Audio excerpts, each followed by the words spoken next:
जब मैं 3 साल का था तब मैं किसी और से एक्सचेंज हो गया था। गुड न्यूज़ ये है कि ये फैमिली बहुत रिच है और मुझे बचपन से ही पता था कि वो एक फेक यंग मास्टर है।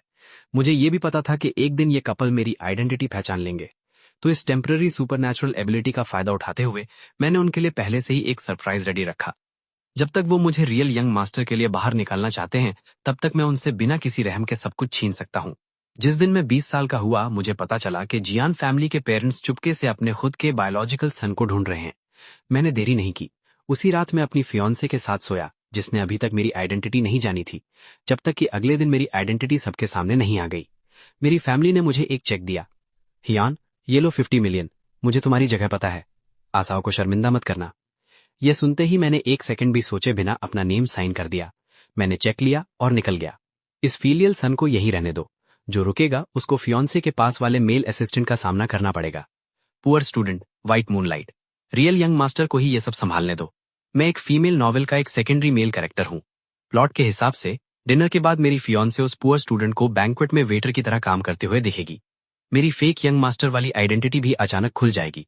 मैं मुश्किल में फंस जाऊंगा और वहां से मेरी लाइफ फीमेल लीड का रास्ता साफ करने के लिए एक टूल की तरह बर्बाद हो जाएगी, जिसे मेल लीड कुचल देगा। एक फीलियल सन को भी पता होगा कि वो एक सेकेंडरी मेल कैरेक्टर है। मुझे नहीं पता कि इसे कैसे हैंडल करना है। सही काम यह है कि पेट भर के खाओ पियो और जल्दी से निकल लो। असन, तुम्हें क्या हुआ है? मेरी फियांसे सू किंग सू ने मुझे खोया खोया देखा। वो मेरे पास बैठी और मुझसे पूछा। उसने एक कस्टम मेड इवनिंग ड्रेस पहनी थी जो उसकी बॉडी पर एकदम फिट थी। उसकी स्किन लाइट में जेड की तरह चमक रही थी। क्योंकि उसने बैंक्वेट में थोड़ी अल्कोहल पी थी, उसके बेबी चबी चीक्स थोड़े लाल हो गए थे। वो बहुत सुंदर लग रही थी। मैं अपनी लाइफ के बारे में सोचकर थोड़ा घूम गया था। कुछ नहीं, शायद मैं थोड़ा थक गया हूं। किंगसू, तुम पहले शावर क्यों नहीं ले लेती? सू किंगसू ने मुझे गुस्से से देखा और पूछा, क्या हुआ? क्या मेरे बॉडी से अल्कोहल की स्मेल तुम्हें परेशान कर रही है? मैंने तुरंत एक भोला सा चेहरा बनाया और कहा, बिल्कुल नहीं। मैं बस देख रहा था कि बहुत देर हो गई है और मैं पहले थोड़ा आराम करने का सोच रहा था। सू किंगसू ने एक झूठी स्माइल दी और अपना गुस्सा दिखाया। फिर वो खड़ी हुई और जेट की तरफ चली गई। मैंने देखा कि उसका सुंदर फिगर दरवाजे के पीछे गायब हो गया। मैं तुरंत उठा और उसका फोन उठा लिया जो उसने गलती से टेबल पर छोड़ दिया था। मैं जल्दी से रूम के बाहर बैल्कनी में गया। प्लॉट के हिसाब से बहुत जल्द लिन फैन, वही पुअर स्टूडेंट जो बैंक्वेट में मिला था, सू किंग सू को कॉल करेगा। और सू किंग सू पुअर स्टूडेंट के लिए, क्योंकि उसके पैर में मोच आ गई है, उसकी केयर करने के लिए भागी भागी जाएगी। जब मैं जल्दी ही जा रहा हूं तो मैं ये हैट पहनकर कैसे जा सकता हूं? रात की ठंडी हवा मेरे चेहरे पर लग रही थी। मैं बैल्कनी पर खड़ा ही हुआ था कि फोन की स्क्रीन जली और वैसा ही हुआ। ब्रदर लिन फैन का नंबर दिखा। मैंने एक गहरी सांस ली, कॉल उठाने के लिए स्वाइप किया और फोन कान पर लगाया। तुरंत ही एक दबी हुई और थोड़ी कमजोर मर्दाना आवाज आई। सिस्टर किंग सू, जब मैं शाम को वापस आया तो गलती से मेरे पैर में मोच आ गई। बहुत दर्द हो रहा है। मैं घर पर अकेला हूँ। क्या तुम आज रात मेरी केयर करने आ सकती हो? ये सुनकर मैं ठंडा होकर हंसा। तुम्हें क्या लगता है तुम कौन हो, मिस किंगसू को कॉल करने वाले? फोन के दूसरी तरफ उसने बिल्कुल एक्सपेक्ट नहीं किया था कि कोई लड़का कॉल करेगा और वो हैरान रह गया। कुछ सेकंड्स की शांति के बाद उसने रिएक्ट किया। उसकी आवाज तुरंत कड़वी हो गई। तुम कौन हो? मिस किंगसू को फोन दो। मैंने तुरंत ठंडी आवाज में कहा, मैं तुम्हारी किंगसू का फियांसे हूं, हियान। इतना बड़ा आदमी और पैर में मोच आ गई, और वो डॉक्टर के पास नहीं जाता, उल्टा आधी रात को मेरी फियांसे को हेल्प के लिए कॉल करता है। मुझे लगता है तुम्हारे पैर में मोच नहीं आई, बल्कि तुम्हारा दिमाग खराब हो गया है।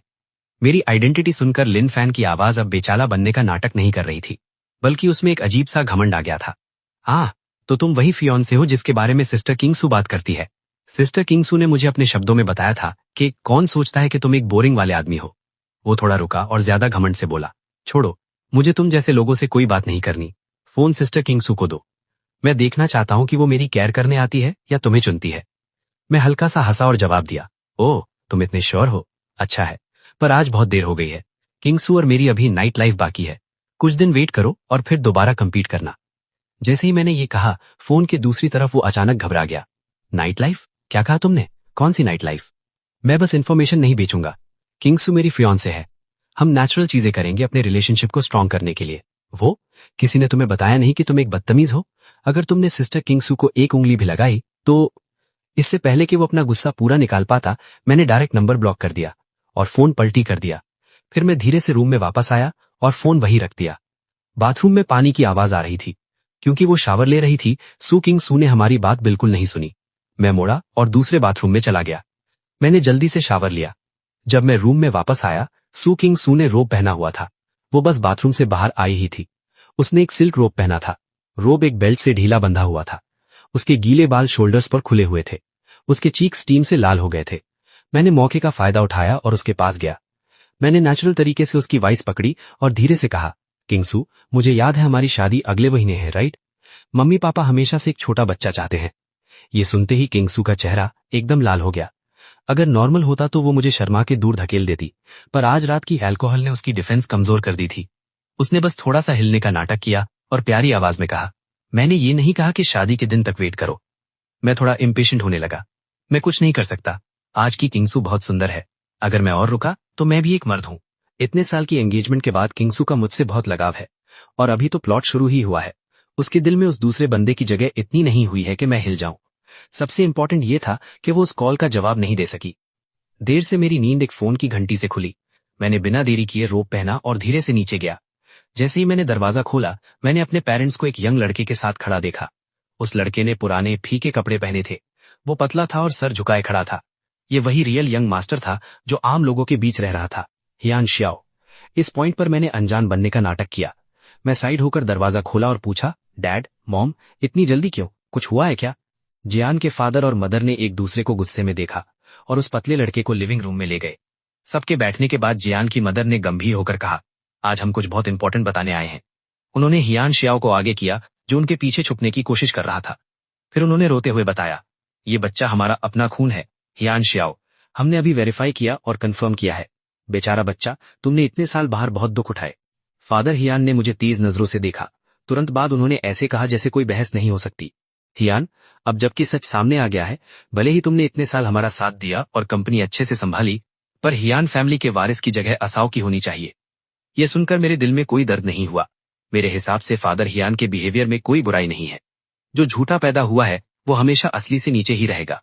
ओरिजिनल प्लॉट में कंपनी की हालत ना बिगड़े, इसलिए मैंने खुद पावर छोड़ दी ताकि हियान श्याओ सब संभाल सके। पर हियान को लगता है कि मेरा ये बिहेवियर असलियत में कंपनी की पावर के लिए लालच है, तो उसने पावर मिलने के बाद मेरे खिलाफ काम करना शुरू कर दिया। एक तरफ मुझे कंपनी चलानी थी और दूसरी तरफ हियान श्याओ के पीछे से वार करने का ध्यान रखना था।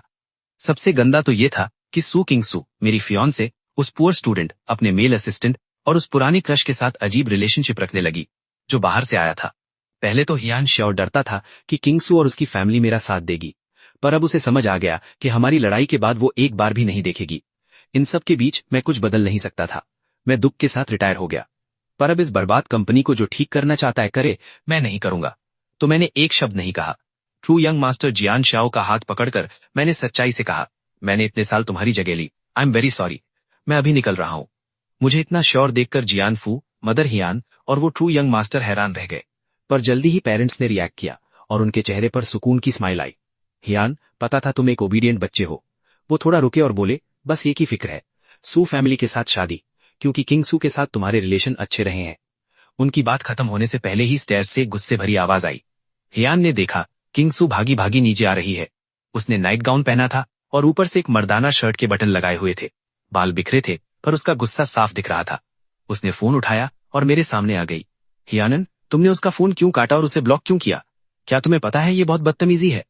इस सवाल ने फादर हियान के मुंह से निकलने वाले आखिरी अच्छे शब्द को भी रोक दिया और मैं काउच पर लेटकर बस हाथ से इशारा किया और स्माइल किया।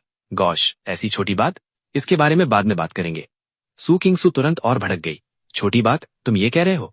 लेकिन इससे पहले कि वो अपनी बात पूरी कर पाता, जियान की मदर तुरंत आगे आई और उसकी बात काट दी। किंगसू, तुम परेशान मत हो। आज हम यहाँ आए हैं ये हियान सानन की वजह से है। वो हमारी बायोलॉजिकल डॉटर नहीं है। पहले हमें तुम्हारी और हियान सान की शादी की थोड़ी फिक्र थी, पर अब लगता है तुम दोनों के बीच प्यार उतना अच्छा नहीं है। अगर ऐसा है तो तुम्हारी और हियान सान की शादी कैंसिल की जाती है। अगर सुअन क्लैंस अब भी शादी चाहते हैं तो वो याओ सियाओ के बारे में सोच सकते हैं। ये कहते हुए मदर जियान की आवाज थोड़ी हल्की हो गई। शायद किंगसू को देखकर उनकी आखिरी टेंशन भी खत्म हो गई थी। ये अचानक मिली न्यूज ने किंगसू को हैरान कर दिया, जो पहले गुस्से में थी। ये देखकर कि किंगसू को कोई ऐतराज नहीं है, मदर जियान ने जल्दी से अपने बैग से एक पहले से रेडी किया हुआ चेक निकाला और मेरे सामने फेंक दिया। हियान सान, ये लो 50 मिलियन, इसे रखो। हमारे रिश्ते की जो थोड़ी बहुत कद्र बची है उसे कॉम्पनसेशन समझो। जियान फैमिली छोड़ो और अपना रास्ता देखो। याओ सियाओ को किसी ऑकवर्ड सिचुएशन में मत डालना। मैंने उस हल्के से चेक को देखा और साइड में एक नजर डाली। इसका शायद कोई मतलब था, पर आखिर में उसने बस अपने होठ बीच लिए। सू किंग सू ने मुझे एक अजीब एक्सप्रेशन के साथ देखा। फिर एकदम फैसला करते हुए तुमने चेक लिया, पेन उठाया और टर्मिनेशन कॉन्ट्रैक्ट पर अपना फुल नेम साइन कर दिया। मैंने चेक अपनी रोब की पॉकेट में डाला। मैंने सच्चाई से कहा, ठीक है, मैं समझ गया। इतने साल मेरा ध्यान रखने के लिए थैंक यू।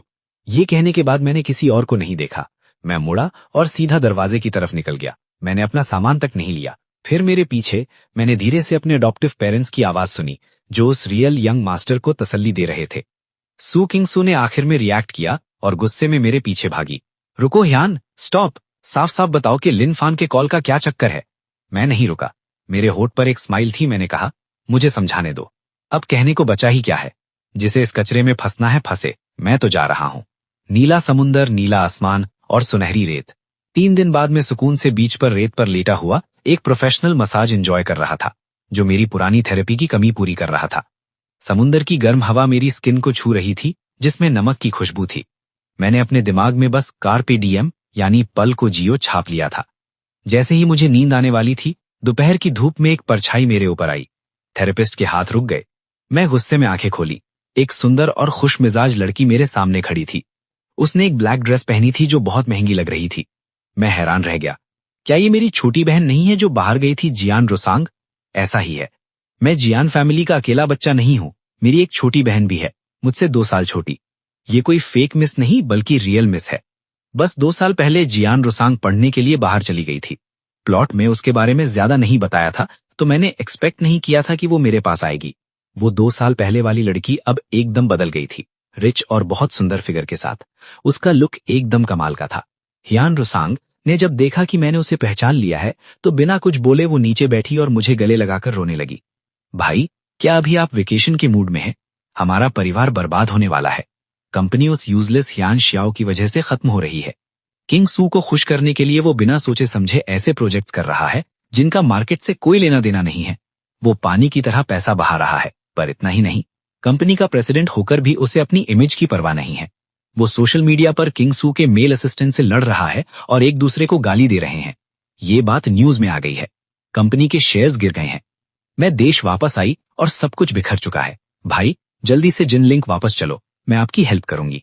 उसने मेरा सर घुमा दिया। मैं मुश्किल से खड़ा हुआ और अपनी फॉस्टर सिस्टर को थोड़ा पीछे किया, क्योंकि वो बहुत एक्साइटेड थी। रोसांग, परेशान मत हो, पहले शांत हो जाओ और मेरी बात सुनो। अब मैं हियान फैमिली का हिस्सा नहीं हूं। जियान फैमिली बढ़े या गिरे, इससे मेरा कोई लेना देना नहीं है। रोसांग ने हैरानी से मुझे देखा। भाई, आपको क्या हो गया है? आप ऐसी बातें कैसे कर सकते हैं? आपने ही मुझे कहा था कि हियांग एक ऐसा मास्टरपीस है जिसे आपने अपना दिन रात देकर बनाया है। आपने कहा था कि आप इसे और ऊपर ले जाएंगे। अभी आपकी आंखों के सामने बर्बाद हो रहा है। आप चुप कैसे रह सकते हैं? मैंने ना में सर हिलाया। फिर मैं वापस अपनी आरामदायक चेयर पर लेट गया। एक ठंडा कोकोनट लिया और एक सिप ली। हाँ बिल्कुल, कंपनी छोड़ने के बाद मुझे समझ आया कि लाइफ सिर्फ काम नहीं है। धूप सेकना, कोकोनट पीना और लाइफ एंजॉय करना भी सही है। नहीं भाई, प्लीज आप ऐसा मत सोचिए। इस वक्त जियान रोसांग परेशानी में मेरी चेयर के पास नीचे बैठ गई और रोने लगी। मेरा हाथ खींचकर मुझे इस आलस से निकालने की कोशिश करने लगी। भाई, मुझे पता है आप गुस्से में हैं क्योंकि मॉम डैड ने आपको इतनी बेदर्दी से कंपनी से निकाल दिया। आपको बुरा लग रहा है, पर मैं हियान रोसांग पूरी तरह से आपके साथ हूँ। भले ही हमारा खून का रिश्ता ना हो, पर आप ही मेरे अकेले भाई हैं। अगर मैं उस दिन वहां होती तो मैं मॉम डैड और हियान को अच्छे से सुनाती। एक अच्छी डांट से कुछ बिगड़ता नहीं। ओह हाँ, और वो बेशर्म औरत तुम्हारी किंग सू, मैं मौका मिलते ही उसे एक थप्पड़ मारूंगी, आपका बदला लेने के लिए। हियान रोसांग की मुट्ठी बंद देखकर मैंने हल्के से हंसते हुए कहा, रोसांग, मुझे तुम्हारी बात अच्छी लगी, पर ऐसा नहीं है कि मैं हेल्प नहीं करना चाहता। बात यह है कि मैंने उस अग्रीमेंट पर साइन कर दिए हैं।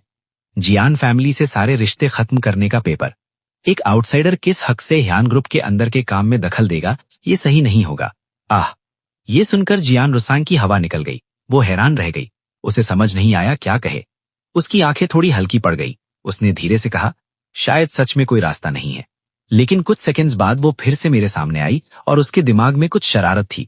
उसने स्माइल किया और कहा, भाई, असलियत में ऐसा नहीं है कि कोई रास्ता नहीं है। फिर वो बोली, देखो, क्योंकि लीगली और ब्लड से अब मैं आपके भाई नहीं है, तो अगर मैं आपसे शादी कर लूं तो क्या आप जियान फैमिली के सन इन लॉ बनकर कंपनी में वापस नहीं आ सकते? ये सुनते ही मेरा कोकोनट वाटर गले में फंस गया। मुझे ठीक होने में थोड़ा टाइम लगा। मैंने हैरानी से उसका चेहरा देखा। ह्यान रुसांग, तुम ठीक हो? तुम्हें पता है तुम क्या कह रही हो? पर ह्यान रुसांग ने थोड़ा शर्मा कर लेकिन हिम्मत से कहा, क्या हुआ? क्या मैं गलत हूँ? कंपनी में आपका काम सबने देखा है। वो शेयर होल्डर्स और बड़े ऑफिसर्स सब जानते हैं। पैसे को कोई ना नहीं कहेगा। अगर आप वापस आना चाहते हैं तो वो सब आपका सपोर्ट करेंगे। इसके अलावा भाई, अभी अपनी हालत देखो। आप बिना सोचे एक महंगा घर तक नहीं खरीद सकते। उसकी आवाज में एक अलग ही सीरियसनेस थी। ह्यान रुसांग, तुम्हें पता है मैं वो नहीं पूछ रहा। पर ह्यान रुसांग ने नाटक करना छोड़ दिया। उसकी आंखों में दुख था। भाई, मैं मजाक नहीं कर रही। बचपन से मॉम डैड ने कभी मेरी परवाह नहीं की। इस दुनिया में आप ही वो इंसान है जिसे मैं सबसे ज्यादा प्यार करती हूँ। तो मैं आपसे शादी क्यों नहीं कर सकती? मैंने बात खत्म करने की कोशिश की। मैं तुम्हारी बात समझ रहा हूँ रुसांग। मैं घर वापस नहीं आऊंगा, पर मैं तुम्हारी हेल्प किसी और तरीके से करूंगा। जियान रुसांग ये सुनकर हैरान रह गई। तो भाई, क्या आप कंपनी कंट्रोल करना चाहते हैं? तुम्हें हमेशा दूसरों पर डिपेंड रहने की जरूरत नहीं है। तुम खुद क्यों नहीं संभालती? वो इंसान बनो जो सब बदल दे। भूलो मत, तुम भी एक एयर हो। मैंने कहा। मैं? जियान रुसांग ने धीरे से रिपीट किया। उसकी आईब्रोज थोड़ी सिकुड़ गईं। पर मैं अभी देश वापस आई हूं। मुझे मार्केट या कंपनी के रिश्तों के बारे में कुछ नहीं पता। मैंने उसकी झिझक रोकी और कहा, जो नहीं पता वो सीख सकती हो। जो नहीं जानती उस पर रिसर्च करो। मैं तुम्हें सब सिखाऊंगा। इसके अलावा क्या तुमने नहीं कहा था कि ह्यान शियाओ यूजलेस है? एकदम यूजलेस। क्या मुझे खुद आना पड़ेगा? मैंने उसे समझाया कि अगर वो नहीं करेगी तो उसका हिस्सा भी चला जाएगा। अगले कुछ दिनों तक मैंने बीच को बाय बाय कह दिया और जियान रुसांग को हर डिपार्टमेंट के हेड की पर्सनालिटी, मार्केट के ट्रेंड्स और बोर्ड ऑफ डायरेक्टर्स के बीच की लड़ाई का फायदा कैसे उठाना है वो सब सिखाना शुरू कर दिया। मैंने उसे बताया कि कैसे ह्यान फैमिली के बेकार प्रोजेक्ट्स को खत्म करना है और अपनी एक टीम बनानी है। जियान रुसांग खुद बहुत टैलेंटेड है। वो अपनी सर्वाइवल के लिए लड़ रही थी। उसकी प्रोग्रेस बहुत फास्ट थी। वो स्टेप बाय स्टेप ग्रुप के अंदर अपनी जगह बना रही थी और सबूत इकट्ठे कर रही थी कि कैसे ह्यान फैमिली कंपनी का नुकसान कर रही है। साथ ही मीडिया का यूज करके उसने ह्यान शियाओ की बदनामी और उसकी बेकार बातें सबके सामने ला दी। आखिर में बार बार बोर्ड मीटिंग्स और लोगों के प्रेशर की वजह से ह्यान शियाओ को साइड कर दिया गया। किंग सू भी उसके लिए आखिरी तिनका साबित हुई। मतलब उसने भी साथ छोड़ दिया। अगर फादर जैन बीच में आते भी थे तो भी वो कुछ नहीं कर पाते। उससे ह्यान आई की सारी पावर से निकाल दिया गया था। बस नाम के लिए एक छोटी सी जगह बची थी। वो एकदम बाहर हो गई थी। जैन रूसोवोंग धीरे धीरे बड़ा होता गया। पहले वहां सिर्फ मजाक और खराबी थी, लेकिन जब से ह्यान शाओ का एक्सीडेंट हुआ वो एकदम बदल गया। वो अब वो पहले वाला यंग मास्टर नहीं रहा जो उसके सामने दिखावा करता था, बल्कि वो बहुत ज्यादा गुस्से वाला और चिड़चिड़ा हो गया था और बार बार उसके पास अपनी परेशानियां लेकर आता और मदद मांगता, जिससे वो बहुत परेशान हो जाती थी। और वो गरीब स्टूडेंट लेन फैन जिस पर उसने कभी तरस खाया था, उसने कई बार अलग अलग एंटरप्रेन्योरियल प्लान्स दिखाए ताकि उससे इन्वेस्टमेंट मिल सके, लेकिन हर बार उसे नाकामी ही मिली। जब उसने इन्वेस्टमेंट देने से मना कर दिया तो उसने कोशिश छोड़ दी थी। इससे उसके मतलबी नेचर का पता चलता था। वो पैसा लेकर भागना चाहता था। उसे याद रखो, उसे सीधा पुलिस को बता दो और जेल में डलवा दो। उसका असिस्टेंट जो इतना ध्यान देता था, आज परिवार के मिलने के बाद भी वो बिना किसी शर्म के रूसोंग का मजाक उड़ा रहा था। अगर वो मजाक उड़ाने नहीं आता तो उसे ये बात पता भी नहीं चलती। अब उसने उसे कंपनी से निकाल दिया है और हमेशा के लिए रोक दिया है। उसके साथ रहने वाले लोग अब साफ हो गए जैसे पानी की लहर पीछे चली जाती है और बस थोड़ी गंदगी रह जाती है। सू क्विंग सू खिड़की के पास गई और शहर की चमकती हुई लेकिन ठंडी रात को देखने लगी। उसके दिल में एक ऐसी खालीपन और परेशानी भर गई जो पहले कभी नहीं हुई थी। वो पुरानी बातों को याद करने लगी, जब उनकी एंगेजमेंट हुई थी। उस वक्त जब भी तुम्हें कोई परेशानी होती, मैं सबसे पहले आती थी। मेरी नजर हमेशा तुम्हारी तरफ प्यार और ध्यान से रहती थी। बस उस वक्त वो एक सुरक्षित जगह में थी, जैसे किसी के पंखों के नीचे। उसने सोचा ये सब नॉर्मल है, लेकिन अब वो दुख में अपने कंधे रगड़ रही थी। एक ऐसा पछतावा जिसे वो खुद भी पूरी तरह से समझ नहीं पा रही थी। वो दुख उसके दिल में बैठ गया था। उसे अचानक लगा कि जो घर कभी उसका और हियान शाओ का था, वो कितना प्यारा और सुकून वाला था। अगली सुबह जब सू क्विंग सू काम कर रही थी, ऑफिस के दरवाजे पर हल्की दस्तक हुई। उसी की सेक्रेटरी एक अजीब मुस्कुराहट के साथ अंदर आई। क्विंजुए, मेरे पास एक अच्छी खबर है, क्या तुम सुनना चाहोगी? वो दोनों बॉस और वर्कर से ज्यादा अच्छे दोस्त थे। उस सेक्रेटरी को देखकर सू क्विंग ने भी थोड़ी मुस्कुराहट दी। ठीक है, जल्दी बताओ, ज्यादा सस्पेंस मत बनाओ।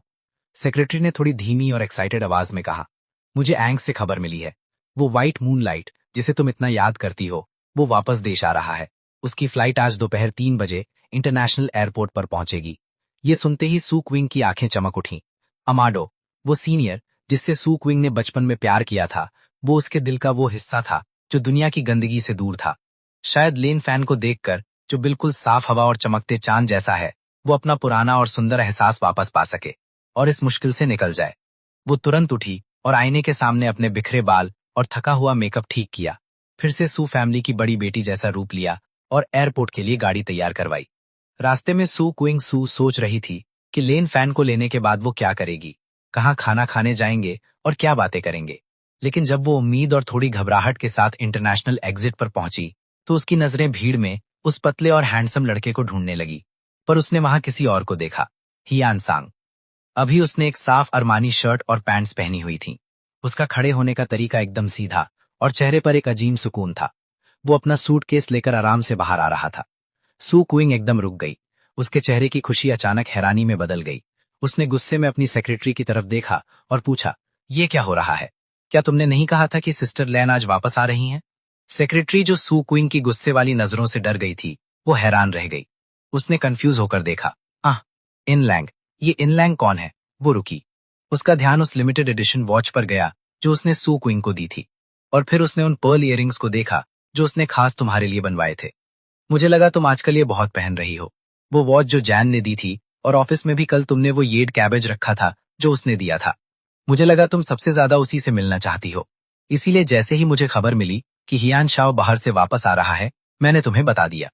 सेक्रेटरी को थोड़ा शर्मिंदा देखकर सू क्विंग ने अनजाने में अपने हाथ की वॉच को छुआ। जैसा कहा जाता है, जो खेल में होता है उसे समझ नहीं आता, लेकिन बाहर वाले को सब दिखता है। इस वक्त सेक्रेटरी की बातों ने उसे ये एहसास दिलाया कि शायद वो कोशिश कर रही थी। क्या इसका मतलब यह है कि हियाना ही वो इंसान है जिसे वो सबसे मुश्किल से छोड़ सकती है? इस बात ने सू क्विंग को बहुत शर्मिंदा किया और उसके गाल लाल हो गए। लेकिन जैसे ही उसने उसे दूर जाते देखा, उसके अंदर एक अजीब सी बेचैनी और जल्दी करने का एहसास हुआ। अब जब उसे पता चल गया है कि वो गलत है, तो वो गलती करती नहीं रहेगी। उसे कुछ करना होगा। उसने गहरी सांस ली। सू क्विंग सू ने सेक्रेटरी को छोड़ा और अपनी हाई हील्स पहनकर तेजी से उसके पीछे भागी। हियान शाह, उसकी आवाज घबराहट से थोड़ी कांप रही थी। मैंने अपने कदम रोके और अपनी पुरानी फियोंसे को हैरानी से देखा। सू क्विंग सू, तुम यहाँ क्या कर रही हो? सू क्विंग मुझे देखती रही और खुद को शांत रखने की कोशिश की। मुझे पता है, मैं पहले अच्छी नहीं थी। मैं बहुत जिद्दी थी। मैंने सिर्फ बाहर की चीजें देखी। मैंने बहुत कड़वी बातें कही। मैंने कुछ बेवकूफी वाले काम भी किए। उसने अपनी उंगलियां मोड़ी और हिम्मत जुटाई। उसने वो बात कही जो काफी वक्त से उसके दिमाग में थी। हियान, क्या हम पहले जैसे हो सकते हैं? मैं वादा करती हूं मैं फिर से वैसा नहीं करूंगी। चलो फिर से शुरू करते हैं। हाँ हियान आए, मैं तुम्हारे बिना नहीं रह सकती। ये बातें कहने में उसकी पूरी ताकत लग गई, लेकिन मेरे बोलने से पहले एक साफ और मजाक उड़ाती लड़की की आवाज आई। वाओ, यहाँ कौन है? ओह, ये तो हमारी मिस सू है। सू क्विंग का शरीर टाइट हो गया। उसने पीछे मुड़कर देखा। हियान रूसोंग पता नहीं कब एयरपोर्ट पहुंच गया था। उसने एकदम बढ़िया बिजनेस सूट पहना हुआ था। साफ दिख रहा था कि वो उसे लेने ही आया था। अब अपने हाथ बांधे हुए उसने अपनी पुरानी भोलीपन खो दी थी। वो बड़े और रोब वाले कदमों से आगे बढ़ा और सू क्विंग को ऊपर से नीचे तक देखा। जैन रूसोंग ने मजाक उड़ाते हुए कहा, क्या हो रहा है? मिस सू अपने आसपास के लोगों से थक गई हैं और मेरे भाई को वापस चाहती हैं। शुरुआत में मेरा भाई तुम्हारे लिए कितना अच्छा था। उसने तुम्हें अपना दिल और जान दे दी थी। उसने तुम्हें पलकों पर बिठाया था। और तुमने क्या किया? एक सस्ते लड़के के लिए तुमने उसे बुरा भला कहा। अब लगता है कि कुछ मर्द भरोसे लायक नहीं है। हियान रूसोंग थोड़ा हंसा। उसका बोलने का तरीका और कड़वा हो गया। सू किन सू, क्या तुम्हें सच में लगता है कि जिंदगी इतनी आसान है? अगर मेरा भाई अभी चांद मांगे तो मैं उसे वो दे दूंगा। मैं वापस जाकर तुम्हारे जैसे खराब हो चुके मून केक को क्यों उठाऊं? ये बातें तीर की तरह सू क्विंग के दिल में चुभ गईं। उसका चेहरा पीला पड़ गया और वो मुश्किल से खड़ी हो पा रही थी। उसने मेरी तरफ पछतावे से देखा। आसान, मुझे बस बेवकूफ बनाया गया था। अब मुझे एहसास है कि मेरे दिल में सिर्फ तुम हो। तुम्हारे दिल में अब भी मेरे लिए फीलिंग्स होंगी ना? ये सुनकर मैंने हाथ हिलाया। सू क्विंग सू, हम अब साथ नहीं हैं। तुम्हें ये सब बताने की जरूरत नहीं है। रूसोंग, चलो चलते हैं। एलिवेटर तुरंत नीचे गई और उसने बड़े प्यार से मेरा हाथ पकड़ लिया। उसका बोलने का तरीका एकदम हल्का और प्यारा हो गया। भैया, गाड़ी बाहर वेट कर रही है। मैंने खास तौर पर किचन में तुम्हारा पसंदीदा खाना बनवाया है। चलो जल्दी घर चलते हैं। मैंने थोड़ा मुस्कुराया। मैंने जैन रूसोंग को मेरा हाथ पकड़ने दिया। मैं वहां खड़ी सू क्विंग के पास से गुजर गया। मैंने उसे एक बार भी मुड़कर नहीं देखा। मैं जैन फैमिली के पुराने घर के लिविंग रूम में वापस आया। वहां बहुत रोशनी थी। हवा में खाने की बहुत अच्छी खुशबू आ रही थी। जैन रूसोंग ने जल्दी से मुझे खाना परोसा और साथ में सू क्विंग की बुराई भी करती रही। मैंने सुना और कभी कभी जवाब दिया, लेकिन खाते वक्त मेरी आंखों के सामने धुंधलापन आने लगा। इससे पहले कि मैं बेहोश हो जाता, मैंने अपनी भारी आंखें खोली। मेरी आखिरी नजर जैन रूसोंग के सुंदर चेहरे पर पड़ी, जो एक शरारती मुस्कुराहट के साथ पास आ रही थी। जब मुझे होश आया, मेरे पूरे शरीर में दर्द था। जब मैंने आंखें खोली तो देखा कि ट्रेन शायद पहाड़ों के बीच से गुजर रही है। मुझे इतना गुस्सा आया कि मैं जोर से चिल्लाया, हियान रूसोंग, तुम्हारी इतनी हिम्मत! मेरी आवाज से जैन रूसोंग डर कर उठ गई। उसने अपनी आंखें मिली। ये देखकर कि मेरा मूड खराब है, उसने चालाकी दिखाई। उसने तुरंत बिस्तर पर लेटकर नाटक शुरू कर दिया। भैया, मुझे माफ कर दो, बस इस बार के लिए। हाँ भैया। बचपन से ही मुझे जैन रूसोंग का लाड प्यार मना करना मुश्किल लगता था।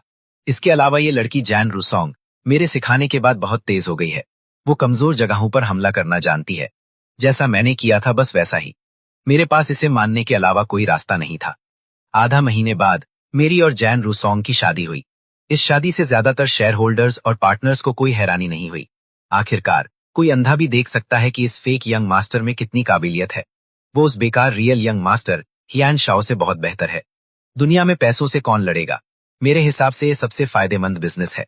मैं जैन रूसोंग से शादी करने वाला था। उन दोनों को और हियान शाओ को रात भर के लिए हॉस्पिटल भेज दिया गया, ताकि वो शादी में कोई तमाशा न करें। शादी में सबने बहुत दुआएं और बधाइयां दी। सबकी खुशी और तालियों के बीच जैन रूसोंग और मैंने रिंग्स बदली और वादे किए। सू क्विंग सू ने एक सुंदर इवनिंग ड्रेस पहनी हुई थी, लेकिन वो बहुत उदास दिख रही थी। वो वहां से बहुत दुखी होकर तुरंत चली गई। मेरे और हियान ग्रुप की मेहनत से 7 लाइट ईयर्स झटपट बीत गए। हियान ग्रुप ने अपना टेरिटरी बढ़ाना जारी रखा और अब वो इंडस्ट्री की एक लीडिंग और पक्की कंपनी बन गई है, जहां करियर स्टेबल है और फैमिली में सब खुश हैं। हमने फाइनली अपने काम से थोड़ा वक्त निकाला और एक चाइल्ड करने का डिसाइड किया। जब जियान रुसुएंग प्रेग्नेंट हुई तो उन्हें प्रीनेटल केयर पर फोकस करने देने के लिए कंपनी का सारा काम थोड़ी देर के लिए अकेला मैं संभाल रहा था।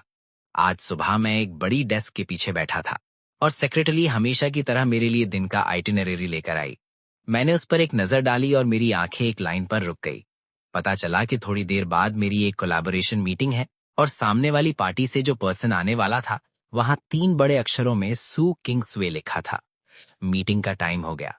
कॉन्फ्रेंस रूम का दरवाजा खुला। सू किंग स्वे लोगों के ग्रुप के साथ अंदर आई। 7 साल बाद उसने अपनी बचपन वाली नाइविटी खो दी थी। वो बदली नहीं थी, पर अब वो ज्यादा पॉइज और एफिशिएंसी दिखा रही थी। हालांकि उसकी आंखों के पीछे अभी भी थोड़ी उदासी छुपी थी। जब उसने मुझे टेबल के हेड पर बैठे देखा तो उसकी आंखों में खुशी की चमक आई, पर उसने तुरंत अपने इमोशंस दबा लिए और वर्क मोड में आ गई। उसने बड़े प्रोफेशनल तरीके से अपने सोलो का कोऑपरेशन प्रपोजल दिखाया, पर बीच बीच में वो चोरी छुपे मुझे देख रही थी। इस अजीब सी एटमॉस्फेयर में मीटिंग खत्म हुई। मैं खड़ा हुआ और तमीज से सू किंग स्वे के ग्रुप को विदा किया। जब हम कंपनी के एंट्रेंस पर पहुंचे तो मैंने वहां एक जाना पहचाना चेहरा देखा। जियान रुसुएंग एक थर्मल लंच बॉक्स पकड़े वहां एक प्यारी स्माइल के साथ वेट कर रही थी। जियान रुसुएंग का थोड़ा निकला हुआ पेट देखकर सू किंग स्वे का चेहरा सफेद पड़ गया और वो दुखी होकर चली गई। मैं जल्दी से आगे बढ़ा और जियान रुसुएंग के हाथ से लंच बॉक्स ले लिया। तुम्हें घर पर आराम करना चाहिए, तुम कंपनी क्यों आई? जियान रुसुएंग बड़े प्यार से मेरे हाथ को पकड़कर बोली, सिर्फ 2 महीने हुए हैं, मुझे चलने फिरने में कोई दिक्कत नहीं है और मैं तुम्हारे लिए थोड़ा सूप लाना चाहती थी। ऐसे बोलते हुए उसकी नजर सू किंग स्वे की जाने की तरफ गई और उसने पूछा, क्या वो सू किंग स्वे थी? मैंने सर हिलाया। क्या वो? हाँ, बस बिजनेस डील्स के लिए थी। टेंशन मत लो, मेरा और उसका अब कोई लेना देना नहीं है। जियान रुसुएंग ने नॉर्मल भाव से कहा, फिक्र मत करो, मैं जेलस नहीं हूँ। जब हम बच्चे थे मैं हमेशा उसके पीछे भागती थी और उसे सिस्टर इन लॉ बोलती थी। मेरे लिए तो हम पहले से ही एक फैमिली है। बस बाद में सू किंग स्वे ने वो बकवास की। मैं गुस्सा थी, पर अब उसे ऐसे डेज्ड देखकर सच बोलूं तो अब मुझे उतना गुस्सा नहीं आता। अगर तुम्हारे पास टाइम हो तो तुम्हें उसे चीयर अप करना चाहिए। जियान रुसुएंग को देखकर मुझे बहुत कुछ फील हुआ। ठीक है, अगर मौका मिला तो मैं उसे एडवाइस दूंगा। वो इससे निकल पाएगी या नहीं ये उस पर डिपेंड करता है। जो भी हो, हमारी जिंदगी खुशी के रास्ते पर निकल चुकी है। इसके बाद हमने हियान ग्रुप के चेयरमैन मिस्टर हियान सन को स्पीच देने के लिए बुलाया। जोर जोर से बजती तालियों के बीच मैंने अपनी टाई सीधी की और स्टेज की तरफ बढ़ा। मेरे पीछे बड़ी स्क्रीन पर हियान शेयर्स का ग्राफ चल रहा था। पहले ही दिन ट्रेडिंग में 50% से ज्यादा की बढ़त हुई और मार्केट कैपिटलाइजेशन 100 बिलियन के पार चली गई। स्टेज पर खड़े होते ही स्पॉटलाइट मेरे चेहरे पर पड़ी। मैं नीचे बैठे लोगों के चेहरे तो नहीं देख पा रहा था, पर उनकी एक्साइटमेंट फील कर सकता था। सभी शेयर होल्डर्स का शुक्रिया, सारे पार्टनर्स का शुक्रिया और हर एक एम्प्लॉय की मेहनत का शुक्रिया। मेरी आवाज स्पीकर्स के जरिए पूरे हॉल में गूंज रही थी। मैंने कोने से देखा जियान रुस्वैंग पहली रो में बैठी थी और उसकी गोद में न्यूबॉर्न ट्विन बच्चे थे। उसकी आंखें प्राउड फील कर रही थी। हाँ, मैं जियान सन, एक नकली मास्टर जिसे पैदा होते ही बदल दिया गया था, अब इस बिजनेस एम्पायर के टॉप पर हूँ। पर मुझे पता है ये तो बस शुरुआत है। फ्यूचर में हियान पूरी दुनिया में फैलेगा और एक असली इंटरनेशनल जायंट बनेगा। तालियां फिर से गूंजी, पहले से भी तेज। तभी एक कोने से अजीब सी आवाज आई, हियान, तुम एक धोखेबाज हो, तुम्हें यहाँ रहने का क्या हक है? पूरी जगह एकदम सन्नाटा छा गया। मैंने उस आवाज की तरफ देखा। मैंने देखा जियान श्याओ एक ग्लास पकड़े लड़खड़ाते हुए खड़ा था और उसके चेहरे पर एक अजीब स्माइल थी। शायद इन लोगों को पता नहीं है, पर यह हियान फैमिली का लीडर असली में हियान फैमिली का खून है ही नहीं, ये एक धोखेबाज है। भीड़ में बातें शुरू हो गईं। रिपोर्टर्स फटाफट फोटो खींचने लगे और फ्लैशेस से पूरा हॉल भर गया। मैं थोड़ा मुस्कुराया, स्टेज से नीचे उतरा और धीरे से जियान श्याओ की तरफ गया। क्या तुम्हारा हो गया? जियान श्याओ हैरान रह गया। उसे उम्मीद नहीं थी कि मैं इतना काम रहूंगा। तुम्हें लगता है लोग मेरी बात पर यकीन नहीं करेंगे? सच्चाई? मैंने धीरे से हंसा। जियान श्याओ, तुम्हें लगता है लोगों को पता नहीं है? तुम्हें लगता है शेयर होल्डर्स ने मुझे सिर्फ मेरे नाम की वजह से चुना है? मैं सबकी तरफ घुमा और अपनी आवाज तेज की। ये सच है, मैं हियान फैमिली का बायोलॉजिकल बेटा नहीं हूं, पर हियान ग्रुप आज जहां है वो मेरी मेहनत से है, हियान सन की मेहनत से। मेरी एबिलिटी और मेरा काम ही मेरी क्वालिफिकेशन है। Well said. जियान रुस्वैंग बच्चे को गोद में लिए खड़ी हुई और मेरी तरफ आई। मैं जियान फैमिली की बायोलॉजिकल बेटी हूं और ये मेरे पति हैं। क्या किसी को कोई दिक्कत है? वहां एकदम सन्नाटा छा गया। जियान श्याओ का चेहरा पीला पड़ गया और वो कुर्सी पर गिर पड़ा। मैंने माइक्रोफोन लिया ताकि सेलिब्रेशन जारी रखें, पर सिक्योरिटी गार्ड्स आकर जियान श्याओ को वहां से बाहर निकाल दिया। पार्टी चलती रही, पर मैं जानता था कि ये तूफान से पहले की शांति है। सेलिब्रेशन रात के 2 बजे खत्म हुई। मैं घर लौटा। सू किंग स्वे, यहाँ शायद जियान रुस्वैंग होना चाहिए कॉन्टेक्स्ट के हिसाब से, ने बच्चे को सुला दिया था और लिविंग रूम में मेरा इंतजार कर रही थी। तुम थक गए होगे, उसने सॉफ्ट टोन में मेरी जैकेट ली। ज्यादा नहीं। मैंने अपनी टाई ढीली की और सोफे पर गिर पड़ा। बस ऐसा लग रहा है जैसे सब कुछ बहुत आसान था। सब कुछ सही होना हमेशा अच्छा नहीं होता। जो चीजें बहुत स्मूथ चलती हैं उनमें अक्सर कोई प्रॉब्लम होती है। मैंने अपनी आंखें मली। मैं उस रात की हर एक डिटेल सोच रहा था। हालांकि जियान श्याओ ने हंगामा किया, पर उसका लुक सही नहीं था। वो डर नहीं था, बल्कि एक अजीब सी कॉन्फिडेंस थी। क्या तुम्हें शक है कि उसके पीछे कोई है? ये शक नहीं है, यकीन है। मैंने आंखें बंद कर ली। जियान श्याओ में इतनी हिम्मत नहीं है कि वो सेलिब्रेशन पार्टी में आकर हंगामा करे। पक्का उसके पीछे कोई है। जियान रुस्वैंग थोड़ी देर चुप रहकर बोली, भाई, आज मुझे एक न्यूज मिली है। क्या न्यूज? लिन फैन, जो सू किंग स्वे का क्रश था, वो वापस आ रहा है। मैंने आंखें खोलकर उसे देखा। कब? इन 2-3 दिनों में। जियान रुस्वैंग का टोन सीरियस हो गया। और मैंने इन्वेस्टिगेट किया है, इस बार उसका वापस आना सिर्फ एक फैमिली विजिट नहीं है। वो 5 साल से वॉल स्ट्रीट में था और उसके पीछे एक पूरी कैपिटल टीम है। मैं कुर्सी पर सीधा बैठ गया। वो क्या चाहता है? अभी साफ नहीं है, पर वो सबसे पहले जियान श्याओ से मिला। 3 दिन बाद मेरी मुलाकात लिन फैन से हुई। वो कोई इत्तेफाक नहीं था, वो खुद मेरे पास आया था। उस दोपहर में ऑफिस में डॉक्यूमेंट्स देख रहा था। सेक्रेटरी ने दरवाजा खटखटाया। प्रेसिडेंट हियान, एक आदमी आपसे मिलना चाहता है। वो कहता है वो मिस सू किंग स्वे का दोस्त है। मैंने सर उठाया। उसके साथ एक आदमी था, करीब 27 या 28 साल का। उसने एक अच्छी डार्क ग्रे सूट पहनी थी। उसके फीचर्स बड़े एलिगेंट थे और उसकी ऑरा बहुत काम थी। वहां खड़े होकर वो एकदम व्हाइट मूनलाइट जैसा लग रहा था। मिस्टर हियान, मिलकर खुशी हुई। उसने स्माइल के साथ हाथ आगे बढ़ाया। मैं लिन फैन हूं। मैंने हाथ नहीं मिलाया, बस कुर्सी पर पीछे होकर बैठ गया। बैठो, यहां किस लिए आए हो? लिन फैन को बुरा नहीं लगा। उसने हाथ पीछे लिया और बैठ गया। मैं एक कोलैबोरेशन की बात करने आया हूं। कोलैबोरेशन? मैंने मजाक उड़ाते हुए कहा। मुझे याद है तुम सू किंग स्वे के सीनियर थे। क्या तुम इन्वेस्टमेंट्स में नहीं थे? सही कहा। इस बार मैं ब्लैकस्टोन कैपिटल को रिप्रेजेंट करते हुए वापस आया हूं। वो रुका और मेरी तरफ देखा। हमें एक एक्विजिशन करनी है जो 30% शेयर्स की होगी। कमरे की हवा एकदम ठंडी हो गई। मैं उसे देखता रहा, कुछ नहीं बोला। लिन फैन कहता रहा, मिस्टर हियान सन, मैं जानता हूं आपका हियान फैमिली से रिश्ता लिमिटेड है, पर बिजनेस तो बिजनेस है। ब्लैकस्टोन जो प्राइस दे रहा है वो फेयर है। आप सोच सकते हैं। सोचने की कोई बात नहीं है। मैं खड़ा हुआ और खिड़की की तरफ चला गया। हियान का एक भी शेयर नहीं बेचा जाएगा, चाहे प्राइस मार्केट से 50% ज्यादा ही क्यों ना हो। Not for sale. Lin Fan थोड़ी देर चुप रहा, फिर हल्का सा हंसा। मिस्टर हियान सन, आप समझदार आदमी हैं, पर एक समझदार आदमी को पता होना चाहिए कि कभी कभी एक पावरफुल एलाय को रिजेक्ट करने का मतलब एक पावरफुल एनिमी बनाना होता है। मैं घूमा और उसे देखा। तुम मुझे धमका रहे हो? मैं बस फैक्ट्स बता रहा हूँ। लिन फैन खड़ा हुआ और अपनी कफ सीधी की। वैसे एक बात बताना भूल गया, मिस्टर जियान श्याओ पहले ही अपने 10% शेयर्स बेचने के लिए मान गए हैं। उसके जाने के बाद मैं काफी देर तक ऑफिस में अकेला बैठा रहा। जियान श्याओ के पास पहले 15% शेयर्स थे जो फादर हियान ने चुपके से उसे ट्रांसफर कर दिए थे। अगर ये 15% ब्लैकस्टोन के हाथ लग गए और बाकी छोटे शेयर होल्डर्स से मिलाकर वो लोग हियान की सेकंड लार्जेस्ट शेयर होल्डर बन जाएंगे, तब मेरी डिसीजन मेकिंग पावर कम हो जाएगी। मैंने जियान रूसवैंग को फोन किया। रूसवैंग कहाँ हो? In the company. क्या हुआ? जियान श्याओ अपने शेयर्स लिन फैन को बेचने वाला है, तुम्हें पता है? फोन पर सन्नाटा छा गया। फिर जियान रूसवैंग की गुस्से वाली आवाज आई। वो इनग्रेटफुल, मैं अभी जाती हूँ उसके पास। जल्दी मत करो, अगर तुम अभी जाओगी तो वो सतर्क हो जाएगा। मैं पहले कोई सोल्यूशन सोचता हूँ। फोन रखने के बाद मैं विंडो के पास गया। बाहर शहर की रौनक थी, पर मुझे पता था कि एक बड़ा तूफान आने वाला है। रात के 10 बजे मेरा फोन बजा। एक अननोन नंबर था। मैंने उठाया। हेलो हियान, मैं हूँ सुकिंग सुए। उसका गला बैठा हुआ था, लग रहा था वो रो रही है। क्या हुआ? मैं तुमसे मिलना चाहती हूँ, कुछ बातें बतानी है। तुम फोन पर बता सकती हो। थोड़ी देर खामोशी रही, फिर उसकी आवाज आई। ये लिन फैन और जियान श्याओ के बारे में है। वो सिर्फ शेयर्स नहीं लेना चाहते, वो तुम्हें बर्बाद करना चाहते हैं। मैंने अपनी आंखें सिकोली। तुम्हारा मतलब क्या है? मैं फोन पर नहीं समझा सकती। क्या हम इन पर्सन बात कर सकते हैं प्लीज? बस एक बार मैं तुमसे रिक्वेस्ट करता हूँ। मैंने लिविंग रूम के सोफा पर बैठे जियान रूसोंग की तरफ देखा।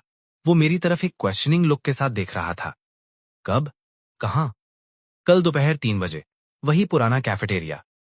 ठीक है। फोन रखने के बाद जियान रूसोंग मेरे पास आया और मेरे शोल्डर पर लीन किया। सू किंग स्वे? हाँ। वो तुमसे क्या बात करना चाहता था? उसने कहा कि उसके पास इनलैंड और हियान शाओ के बारे में कुछ न्यूज है। मैं थोड़ा रुका, पर मुझे हमेशा लगता है कि ये इतना सिंपल नहीं है। अगली दोपहर में एकदम टाइम पर उस कैफेटेरिया में पहुंच गया। ये एक छोटी सी स्टोर थी जो एक गली में छुपी हुई थी। मैं और सू किंग्सवे पहले यहां अक्सर आया करते थे। जैसे ही मैंने डोर ओपन किया, मुझे फील हुआ कि कुछ गलत है। वहां बहुत ज्यादा शांति थी। ये क्लियरली ओपनिंग आवर्स थे, पर स्टोर में एक भी कस्टमर नहीं था। सू किंग्सवे एक कॉर्नर में बैठा था। जब उसने मुझे एंटर करते देखा तो उसकी आंखों में एक कॉम्प्लेक्स इमोशन नजर आया। तुम आ गए? हाँ। मैं उसके सामने बैठ गया। बोलो, क्या बात है? सू किंग्सवे ने अपना सर नीचे कर लिया। उसके फिंगर्स आपस में फंसे हुए थे। वो किसी चीज से स्ट्रगल कर रहा था। हियान, आई एम सॉरी। तुम किस लिए सॉरी बोल रहे हो? वो लोग मुझसे जबरदस्ती करवा रहे हैं। उसने अपना सर उठाया, उसकी आंखें लाल थीं। इनलैंड ने कहा अगर मैंने तुम्हें ट्रिक करके यहां नहीं बुलाया तो वो मेरी फैमिली को बर्बाद कर देगा। मेरे फादर की कंपनी में आजकल बहुत प्रॉब्लम्स हैं, बस वही हेल्प कर सकता है। मैं उठ खड़ा हुआ। तो ये एक ट्रैप है। मैंने अपनी बात खत्म ही की थी कि कैफेटेरिया का डोर जोर से खुला और एक ग्रुप अंदर आया। इनलैंड सबसे आगे था।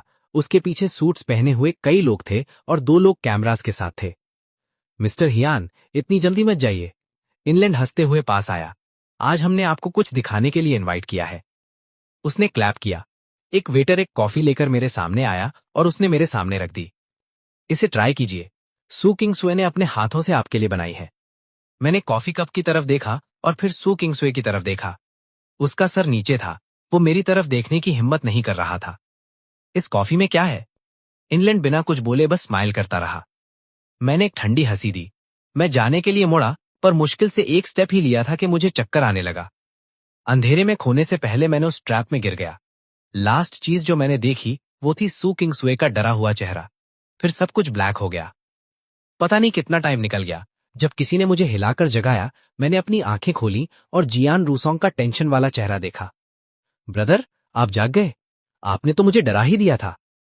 मैं बैठने की कोशिश की। मुझे पता चला कि मैं कार में हूं। क्या हो रहा है? मैंने सू किंग्सवे के फोन पर एक पेजर लगवा दिया था। जियान रूसोंग ने अपने लिप्स बाइट किए। मैंने नोटिस किया कि उसने आपको उस कैफे में मिलने बुलाया और मुझे ये अजीब लगा। जब मैं वहां पहुंचा, मैंने देखा कि इनलैंड के लोग आपको एक कार में डाल रहे हैं। वो रुका। उसकी आंखों में गुस्सा था। मैंने उन सबको मारा। मैंने थोड़ा सरप्राइज होकर उसकी तरफ देखा। तुमने अकेले? बिल्कुल नहीं। जियान रूसोंग ने मुंह बनाया। मैं अपने साथ 20 बॉडीगार्ड्स लाया था। मैं हंसा। इंटेलिजेंट? ये शायद जियान रूसोंग की एजुकेशन की वजह से है। लेकिन ब्रदर, वो धीरे से बोला, सू किंग सुए भी गायब हो गया है। वो लोग बच नहीं पाएंगे। मैं सीट पर पीछे होकर बैठ गया। मैंने अपनी आंखें बंद कर लीं। पुराने सारे हिसाब बाकी हैं। कोई भी उधार बाकी नहीं रहेगा। घर पहुंचने के बाद मैंने शावर लिया और अपने कपड़े चेंज किए। मैं स्टडी रूम में बैठा था।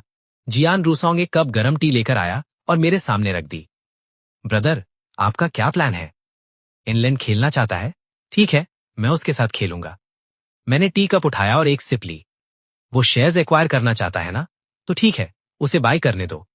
जियान रूसोंग हैरान रह गया। आपका क्या मतलब है? उसे लगने दो कि विक्ट्री पक्की है और फिर सबसे इंपॉर्टेंट मोमेंट पर एक फेटल ब्लो देना है। मैंने टी कप नीचे रखा और कंप्यूटर ऑन किया। स्क्रीन पर एक डिटेल्ड कैपिटल ऑपरेशन प्लान था। ये कुछ ऐसा था जो मैंने 3 महीने पहले ही प्रिपेयर करना शुरू कर दिया था। इनलैंड को यह नहीं पता कि मुझे पहले से ही पता था कि वो आ रहा है। ब्लैकस्टोन कैपिटल चाइनीज मार्केट में एंटर करना चाहती है और उन्होंने हियान फैमिली को एक रास्ता बनाया है, पर शुरू से ही मेरा उन्हें कामयाब होने देने का कोई इरादा नहीं था। रूसोंग, कल के लिए एक बोर्ड मीटिंग बुलाओ। ठीक है, जियान रूसोंग ने सर हिलाया। मुझे क्या करना होगा? कुछ नहीं। मैंने स्क्रीन पर भरे हुए डेटा को देखा। मैं बस वहां बैठकर लाइंस को देख रहा था। अगली दोपहर 9 बजे बोर्ड ऑफ डायरेक्टर्स की मीटिंग टाइम पर शुरू हुई। मैं टेबल के हेड पर बैठा था और एक एक करके डायरेक्टर्स को आते हुए देख रहा था।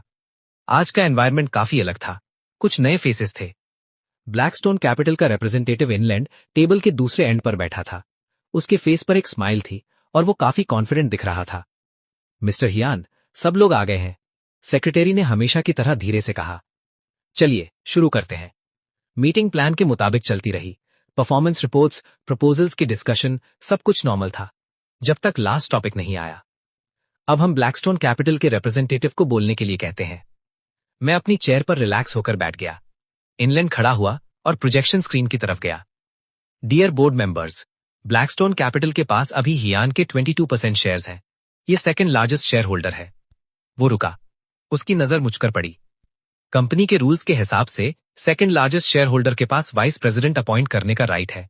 इसलिए मैं नॉमिनेट करता हूं अपने आप को हियान ग्रुप का वाइस प्रेसिडेंट बनने के लिए। सब लोग आपस में बातें करने लगे। डायरेक्टर्स एक दूसरे से बहस करने लगे। मैं उठ खड़ा हुआ और इनलैंड के पास गया। 22% शेयर्स के साथ तुम वाइस प्रेसिडेंट बनना चाहते हो? ये कंपनी के रूल्स में साफ लिखा है। इनलैंड बिल्कुल नहीं डरा। क्या मिस्टर हियान खुलेआम रूल्स तोड़ने वाले हैं? बिल्कुल नहीं, मैं कुछ नहीं तोड़ रहा हूं। रूसोंग, मैं मुस्कुराया और अपनी पॉकेट से एक डॉक्यूमेंट निकाला।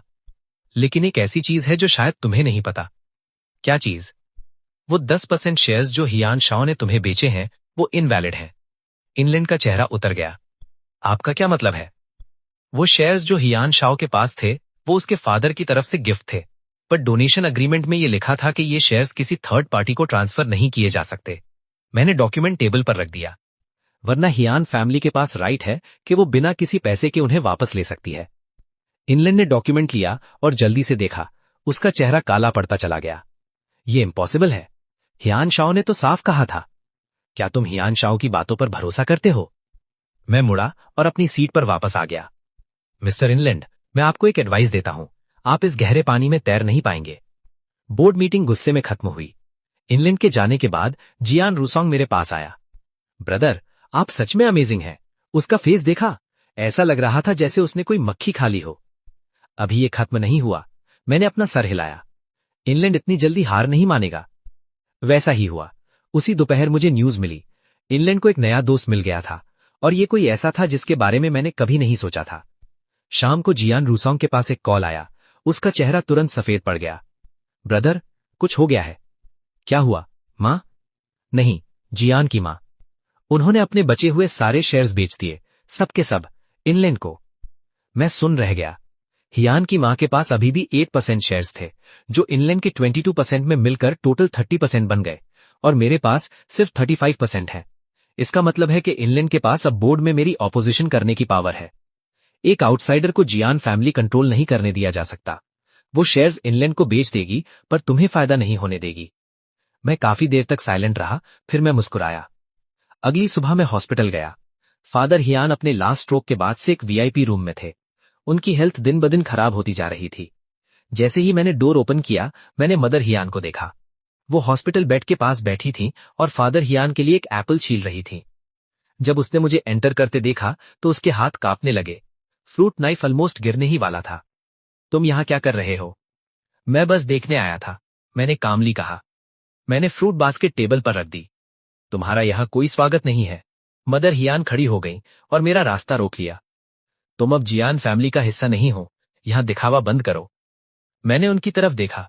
ये वही औरत थी जो कभी मुझसे बिना किसी शर्त के प्यार करती थी, पर अब वो मेरी तरफ सिर्फ नफरत और दुश्मनी से देख रही है। ये आपका अपना फैसला है या कोई आपको भड़का रहा है? ये मेरा फैसला है, मदर हियान ने कहा।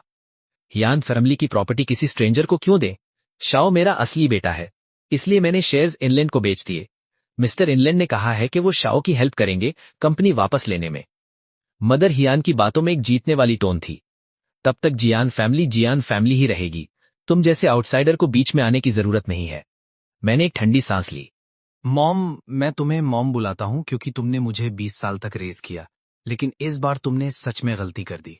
गलती? मैंने कहा गलत किया। मदर जियान की आवाज तेज हो गई। तुम्हारे फादर कंपनी से चिपके हुए हैं, गलती तुम्हारी है। बस करो। हॉस्पिटल के बेड पर फादर जियान अचानक बोले। उनकी आवाज भारी और वीक थी, लेकिन टोन बिल्कुल क्लियर था। चुप रहो। मदर जियान ने अपना सिर घुमाकर उनकी तरफ देखा। क्या तुम अभी भी स्ट्रेंजर को प्रोटेक्ट करोगे? फादर जियान ने उसे इग्नोर किया, बल्कि वो मुझे देखने लगे। उनकी नजर बहुत कॉम्प्लेक्स थी। उसमें गिल्ट था, हेल्पलेसनेस थी और एक रिक्वेस्ट भी थी। हियानन, तुम जो सही समझते हो वो करो। इस फेक को मैं कंट्रोल नहीं कर सकता। इतना कहकर उन्होंने अपनी आंखें बंद कर ली, जैसे उनकी सारी ताकत खत्म हो गई हो। मैं हॉस्पिटल बेड पर पड़े अपने एल्डरली फादर को मिक्स्ड फीलिंग्स के साथ देखता रहा। डैड, आप आराम करो। जैसे ही मैं वहां से मुड़कर जाने लगा, मैंने पीछे मदर जियान को रोते हुए सुना, लेकिन मैंने पीछे मुड़कर नहीं देखा। कंपनी वापस आकर जियान रूसो पहले से ही ऑफिस में मेरा वेट कर रहा था। उसकी आंखें लाल थीं, वो क्लियरली रो चुका था। ब्रदर, मेरी मदर, वो ऐसा कैसे कर सकती हैं? मत रो, मैंने उसे एक टिश्यू दिया। रोने से प्रॉब्लम सॉल्व नहीं होती। लेकिन वो हद कर रही है। जियान रूसोन ने रुमाल लिया और आंसू पोंछे। क्लियरली ये तुम ही थे जिसने अपने हाथों से कंपनी बनाई। फिर वो क्यों कहते हैं तुम एक स्ट्रेंजर हो? कुछ लोग लिनिएज जैसी चीजों को बहुत इंपॉर्टेंस देते हैं। मैं उसके सामने बैठ गया। हम दूसरों की सोच नहीं बदल सकते, हम सिर्फ खुद को बदल सकते हैं। जियान रूसोन ने सिर उठाकर मुझे देखा। ब्रदर, क्या तुम्हें गुस्सा नहीं आता? गुस्सा करने का क्या फायदा? मैं हल्का सा मुस्कुराया। गुस्सा सिर्फ तुम्हारे ओपोनेंट को खुश करेगा। तो अब हम क्या करें? वेट करो। वेट? हाँ, इनलाइन के मूव करने का वेट करो। मैं चेयर पर पीछे झुक गया। अभी उसके पास 30% शेयर्स हैं। वो डेफिनेटली बोर्ड ऑफ डायरेक्टर्स से ज्यादा डिसीजन मेकिंग पावर मांगेगा। तब तक हमें पता चल जाएगा कि वो क्या करना चाहता है। जियान गुस्सोन ने सिर हिलाया। अचानक वो खड़ा हो गया। ब्रदर, मुझे तुमसे कुछ कहना है। क्या बात? मैं प्रेग्नेंट हूं। मैं शॉक हो गया। ये कब हुआ? उन्होंने कल चेकअप में बताया। जियान रूसोन के चेहरे पर हल्का सा ब्लश आ गया। मैं पहले तुम्हें बाद में बताना चाहता था, लेकिन अब मैं कहना चाहता हूं। मैं खड़ा हुआ, उसके पास गया और उसे जेंटली हग किया। Thank you. मुझे क्यों थैंक यू बोल रहे हो? इस वक्त मुझे बताने के लिए थैंक यू। मैंने उसे छोड़कर उसकी आंखों में देखा। ये सबसे बेस्ट न्यूज है। जियान रूसोन मुस्कुराया। आंसू फिर आ गए, लेकिन इस बार ये खुशी के आंसू थे। 3 दिन बाद इनलैंग ने ऑफिशियली बोर्ड ऑफ डायरेक्टर्स को प्रपोजल दिया। वो कंपनी मैनेजमेंट को रीऑर्गेनाइज करना चाहता था और एक सीईओ सिस्टम एस्टैब्लिश करना चाहता था। नाम के लिए ये 2 हेडेड लीडरशिप था, लेकिन असल में वो मेरे राइट्स लेना चाहता था। बोर्ड ऑफ डायरेक्टर्स इस बात पर डिवाइडेड था। कुछ सपोर्ट कर रहे थे, कुछ अपोज। ज्यादा लोग बस देख रहे थे। मिस्टर जियान सैन, आप क्या सोचते हैं? इनलैंग ने मीटिंग में एक फेक स्माइल के साथ मुझसे पूछा। मैं धीरे से बोला, मैंने प्रपोजल रिव्यू किया है। क्या तुम्हें लगता है जियान को एक इनएक्सपीरियंस्ड आदमी की जरूरत है? इनएक्सपीरियंस्ड? इनलैंग की स्माइल 1 सेकंड के लिए फ्रीज हो गई। मैंने वॉल स्ट्रीट में 5 साल काम किया है। जितने प्रोजेक्ट्स मैंने हैंडल किए, उनकी टोटल वैल्यू $100 बिलियन से ज्यादा है। तुम कहते हो मुझे बिजनेस समझ नहीं आता? वॉल स्ट्रीट स्ट्रैटेजीज चाइना में काम नहीं करती। Monk archive? चाइना में बिजनेस करना है तो चाइनीज रूल्स फॉलो करने पड़ते हैं। कौन से रूल्स? जिसके पास एबिलिटी होती है वही रूल करता है। इनलैंग ने मुझे घूर कर देखा। उसकी नजर धीरे धीरे डेंजरस हो गई। मिस्टर जियान सैन कह रहे हैं कि वो मुझे चैलेंज करेंगे? तुम्हें मुझे चैलेंज करना सूट नहीं करता। मैं खड़ा हुआ और उसे ऊपर से देखा। मैं सिर्फ ये कह रहा हूं कि इस कंपनी में बॉस मैं हूं। सब चुप हो गए। इनलैंग का चेहरा गुस्से से भर गया।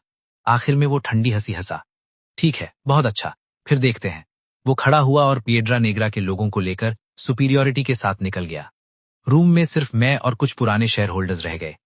प्रेसिडेंट जियान, आपने पिएड्रा नेग्रा को ऑफेंड कर दिया है, क्या ये सही है? एक पुराने शेयर होल्डर ने कॉशियस तरीके से पूछा। हाँ, मैंने उसे बीच में ही रोक दिया। तो क्या हुआ अगर हमने उन्हें ऑफेंड किया?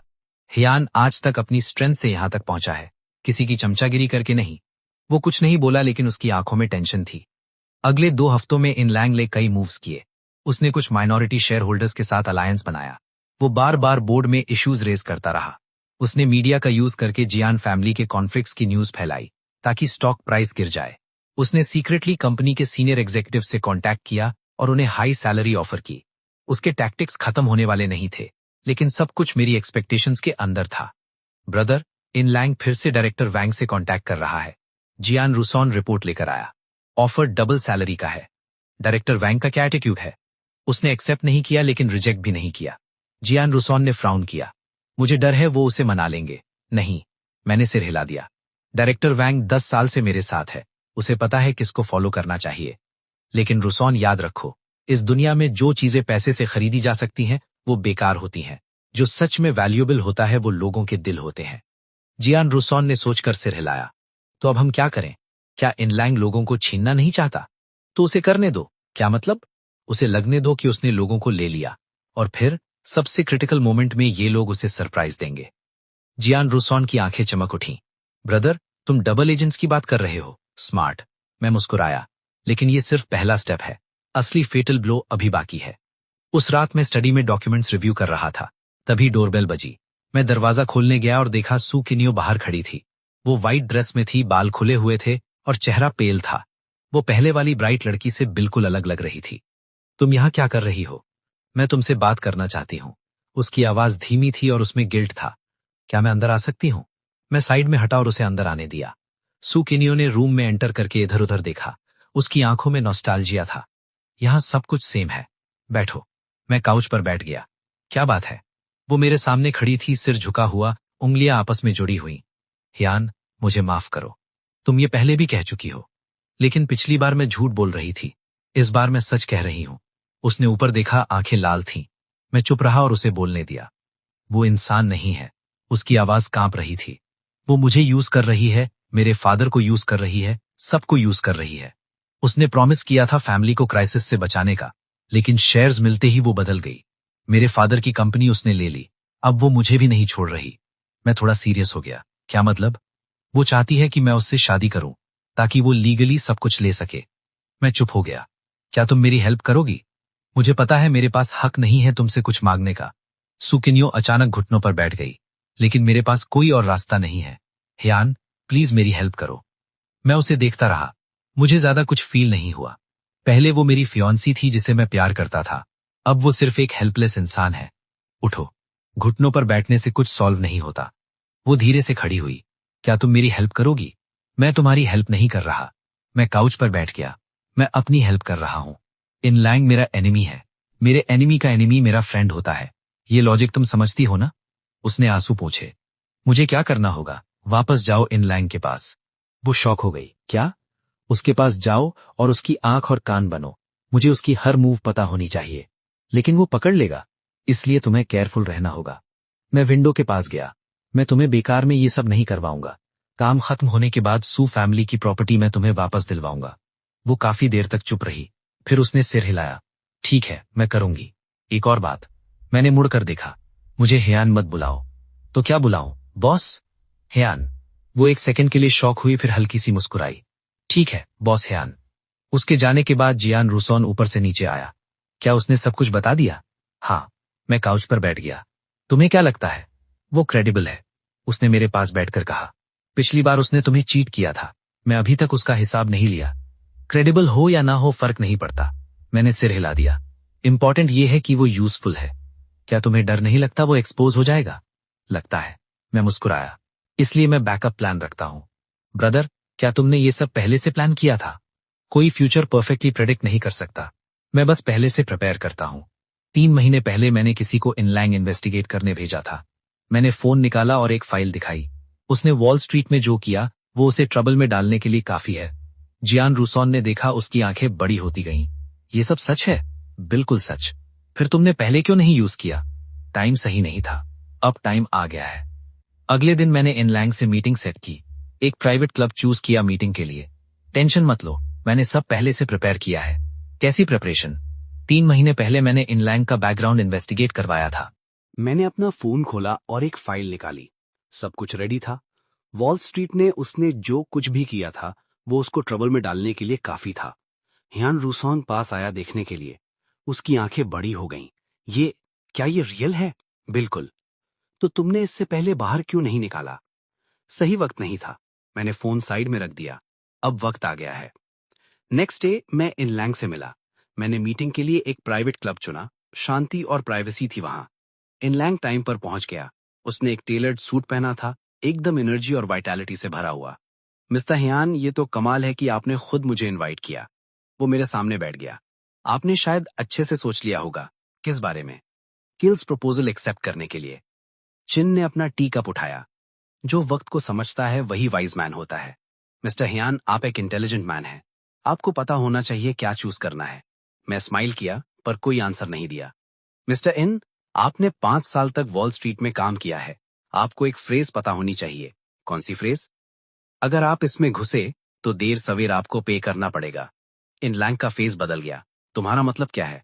मैंने अपने बैग से एक डॉक्यूमेंट निकाला और उसकी तरफ पुश कर दिया। खुद देख लो। इनलैंग ने डॉक्यूमेंट्स लिए, कुछ पेजेस पलटे और उसका चेहरा डार्क होता गया। ये सब तुम्हारे पास कैसे आया? कैसे मिला वो इम्पोर्टेंट नहीं है। मैं चेयर पर पीछे होकर बैठ गया। इम्पोर्टेंट बात यह है कि अगर ये डॉक्यूमेंट्स पब्लिक हो गए तो ना सिर्फ आप वॉल स्ट्रीट वापस नहीं जा पाएंगे, बल्कि आपको कुछ साल जेल के अंदर बिताने पड़ेंगे। इनलैंग के हाथ कांपने लगे। तुम चाहते क्या हो? बहुत सिंपल। मैंने एक उंगली नीचे की। अपना ब्लैकस्टोन उठाओ और हयानी से दफा हो जाओ। क्या तुम कोई सपना देख रहे हो? ठीक है, ट्राई करके देख लो। मैं उठा और उसे ऊपर से देखा। मैं तुम्हें सोचने के लिए 3 दिन देता हूं। 3 दिन बाद अगर तुम अभी भी हयानी में रहे तो ये मटेरियल्स अडबिया की डेस्क पर पहुंच जाएंगे। इनलैंग ने तीसरे दिन का वेट नहीं किया। दूसरी रात को ही उसने पलटवार कर दिया। उसने कुछ छोटे शेयर होल्डर्स के साथ मिलकर अचानक एक एक्स्ट्रा ऑर्डिनरी जनरल मीटिंग बुला ली और मुझे प्रेसिडेंट की पोजीशन से हटाने की डिमांड की। जब ये न्यूज आई, मैं घर पर स्विंगसू के साथ डिनर कर रहा था। ब्रदर इनलैंग पागल हो गया है। स्विंगसू ने अपने फोन पर मैसेज देखा। उसकी ये हिम्मत कैसे हुई? ये तो होना ही था। मैंने सब्जी का एक बाइट लिया और इनडिफरेंटली बोला, जब कुत्ता कॉर्नर हो जाता है तो वो दीवार फाड़ने की कोशिश करता है। ये ह्यूमन नेचर है। तुम्हें फिक्र नहीं हो रही? फिक्र क्यों? मैंने अपने चॉपस्टिक्स नीचे रखे। तुम्हें लगता है वो छोटे शेयर होल्डर्स उसकी बात मानेंगे? क्विंग्स, एक बात याद रखना। मैंने उसकी आंखों में देखा। इस दुनिया में विक्ट्री वही डिसाइड करती है जो एक्शंस नहीं बल्कि लोगों का दिल जीतता है। ह्यान रूसोंग ने ऐसे सर हिलाया जैसे उसे समझ आ गया हो। तो कल हम क्या करेंगे? तुम्हें कुछ करने की जरूरत नहीं है। मैं स्माइल किया। वक्त आने पर पता चल जाएंगे। अगले दिन प्लान के मुताबिक मीटिंग हुई। इनलैंग स्टेज पर फुल कॉन्फिडेंस के साथ गया और एक पैशनेट और एलोक्वेंट स्पीच थी। पर जब वोटिंग रिजल्ट्स आए, उसका चेहरा पल भर में सफेद पड़ गया। मेरे डिसमिसल के फेवर में सिर्फ 28% वोट्स थे, जबकि अगेंस्ट में 65% वोट्स आए। इम्पॉसिबल, इनलैंग चिल्लाया। ये इम्पॉसिबल है। वो छोटे शेयर होल्डर्स, तुमने तो मुझसे प्रॉमिस किया था। वो अपने बगल में खड़े इनलैंग को देखने लगा। मैं धीरे से उठा। मिस्टर इन, क्या आपको लगता है कि कुछ लोगों को रिश्वत देकर आप मेरी फाउंडेशन हिला सकते हैं? क्या तुम्हें ये शुरू से पता था? ऑफ कोर्स पता था। मैं उसके पास गया। क्या आपको लगता है मिस्टर वैंग और बाकी लोग आपने खरीद लिए थे? सच तो यह है कि वो शुरू से ही मेरे आदमी हैं। इनलैंग की आंखें फटी की फटी रह गईं। उसका शरीर कांपने लगा। तुमने मुझे धोखा दिया। ये धोखा नहीं है। मैंने उसके शोल्डर पर थपथपाया। ये बस तुम्हें बताने के लिए है कि चाइना में बिजनेस करने के लिए सिर्फ पैसा होना काफी नहीं है। इनलैंग हार गया, पूरी तरह हार गया। ना सिर्फ वो ह्यान ग्रुप से एक पैसा ले पाया, बल्कि उन शेडी मटेरियल्स की वजह से ब्लैकस्टोन कैपिटल ने उसे नौकरी से निकाल दिया। जिस दिन वो जा रहा था, वो मुझसे मिलने आया। ह्यान, मैं हार गया। उसका गला बैठा हुआ था और आंखों में गुस्सा, रिजेंटमेंट था। लेकिन मैं हार नहीं मानूंगा। अगर नहीं मानना तो मत मानो, मैंने इनडिफरेंटली कहा। ये दुनिया तुम्हारे लिए कभी रेडी ही नहीं थी। इनलैंग एक कड़वी स्माइल के साथ मुड़ा और चला गया। कुछ स्टेप्स चलने के बाद वो फिर रुका।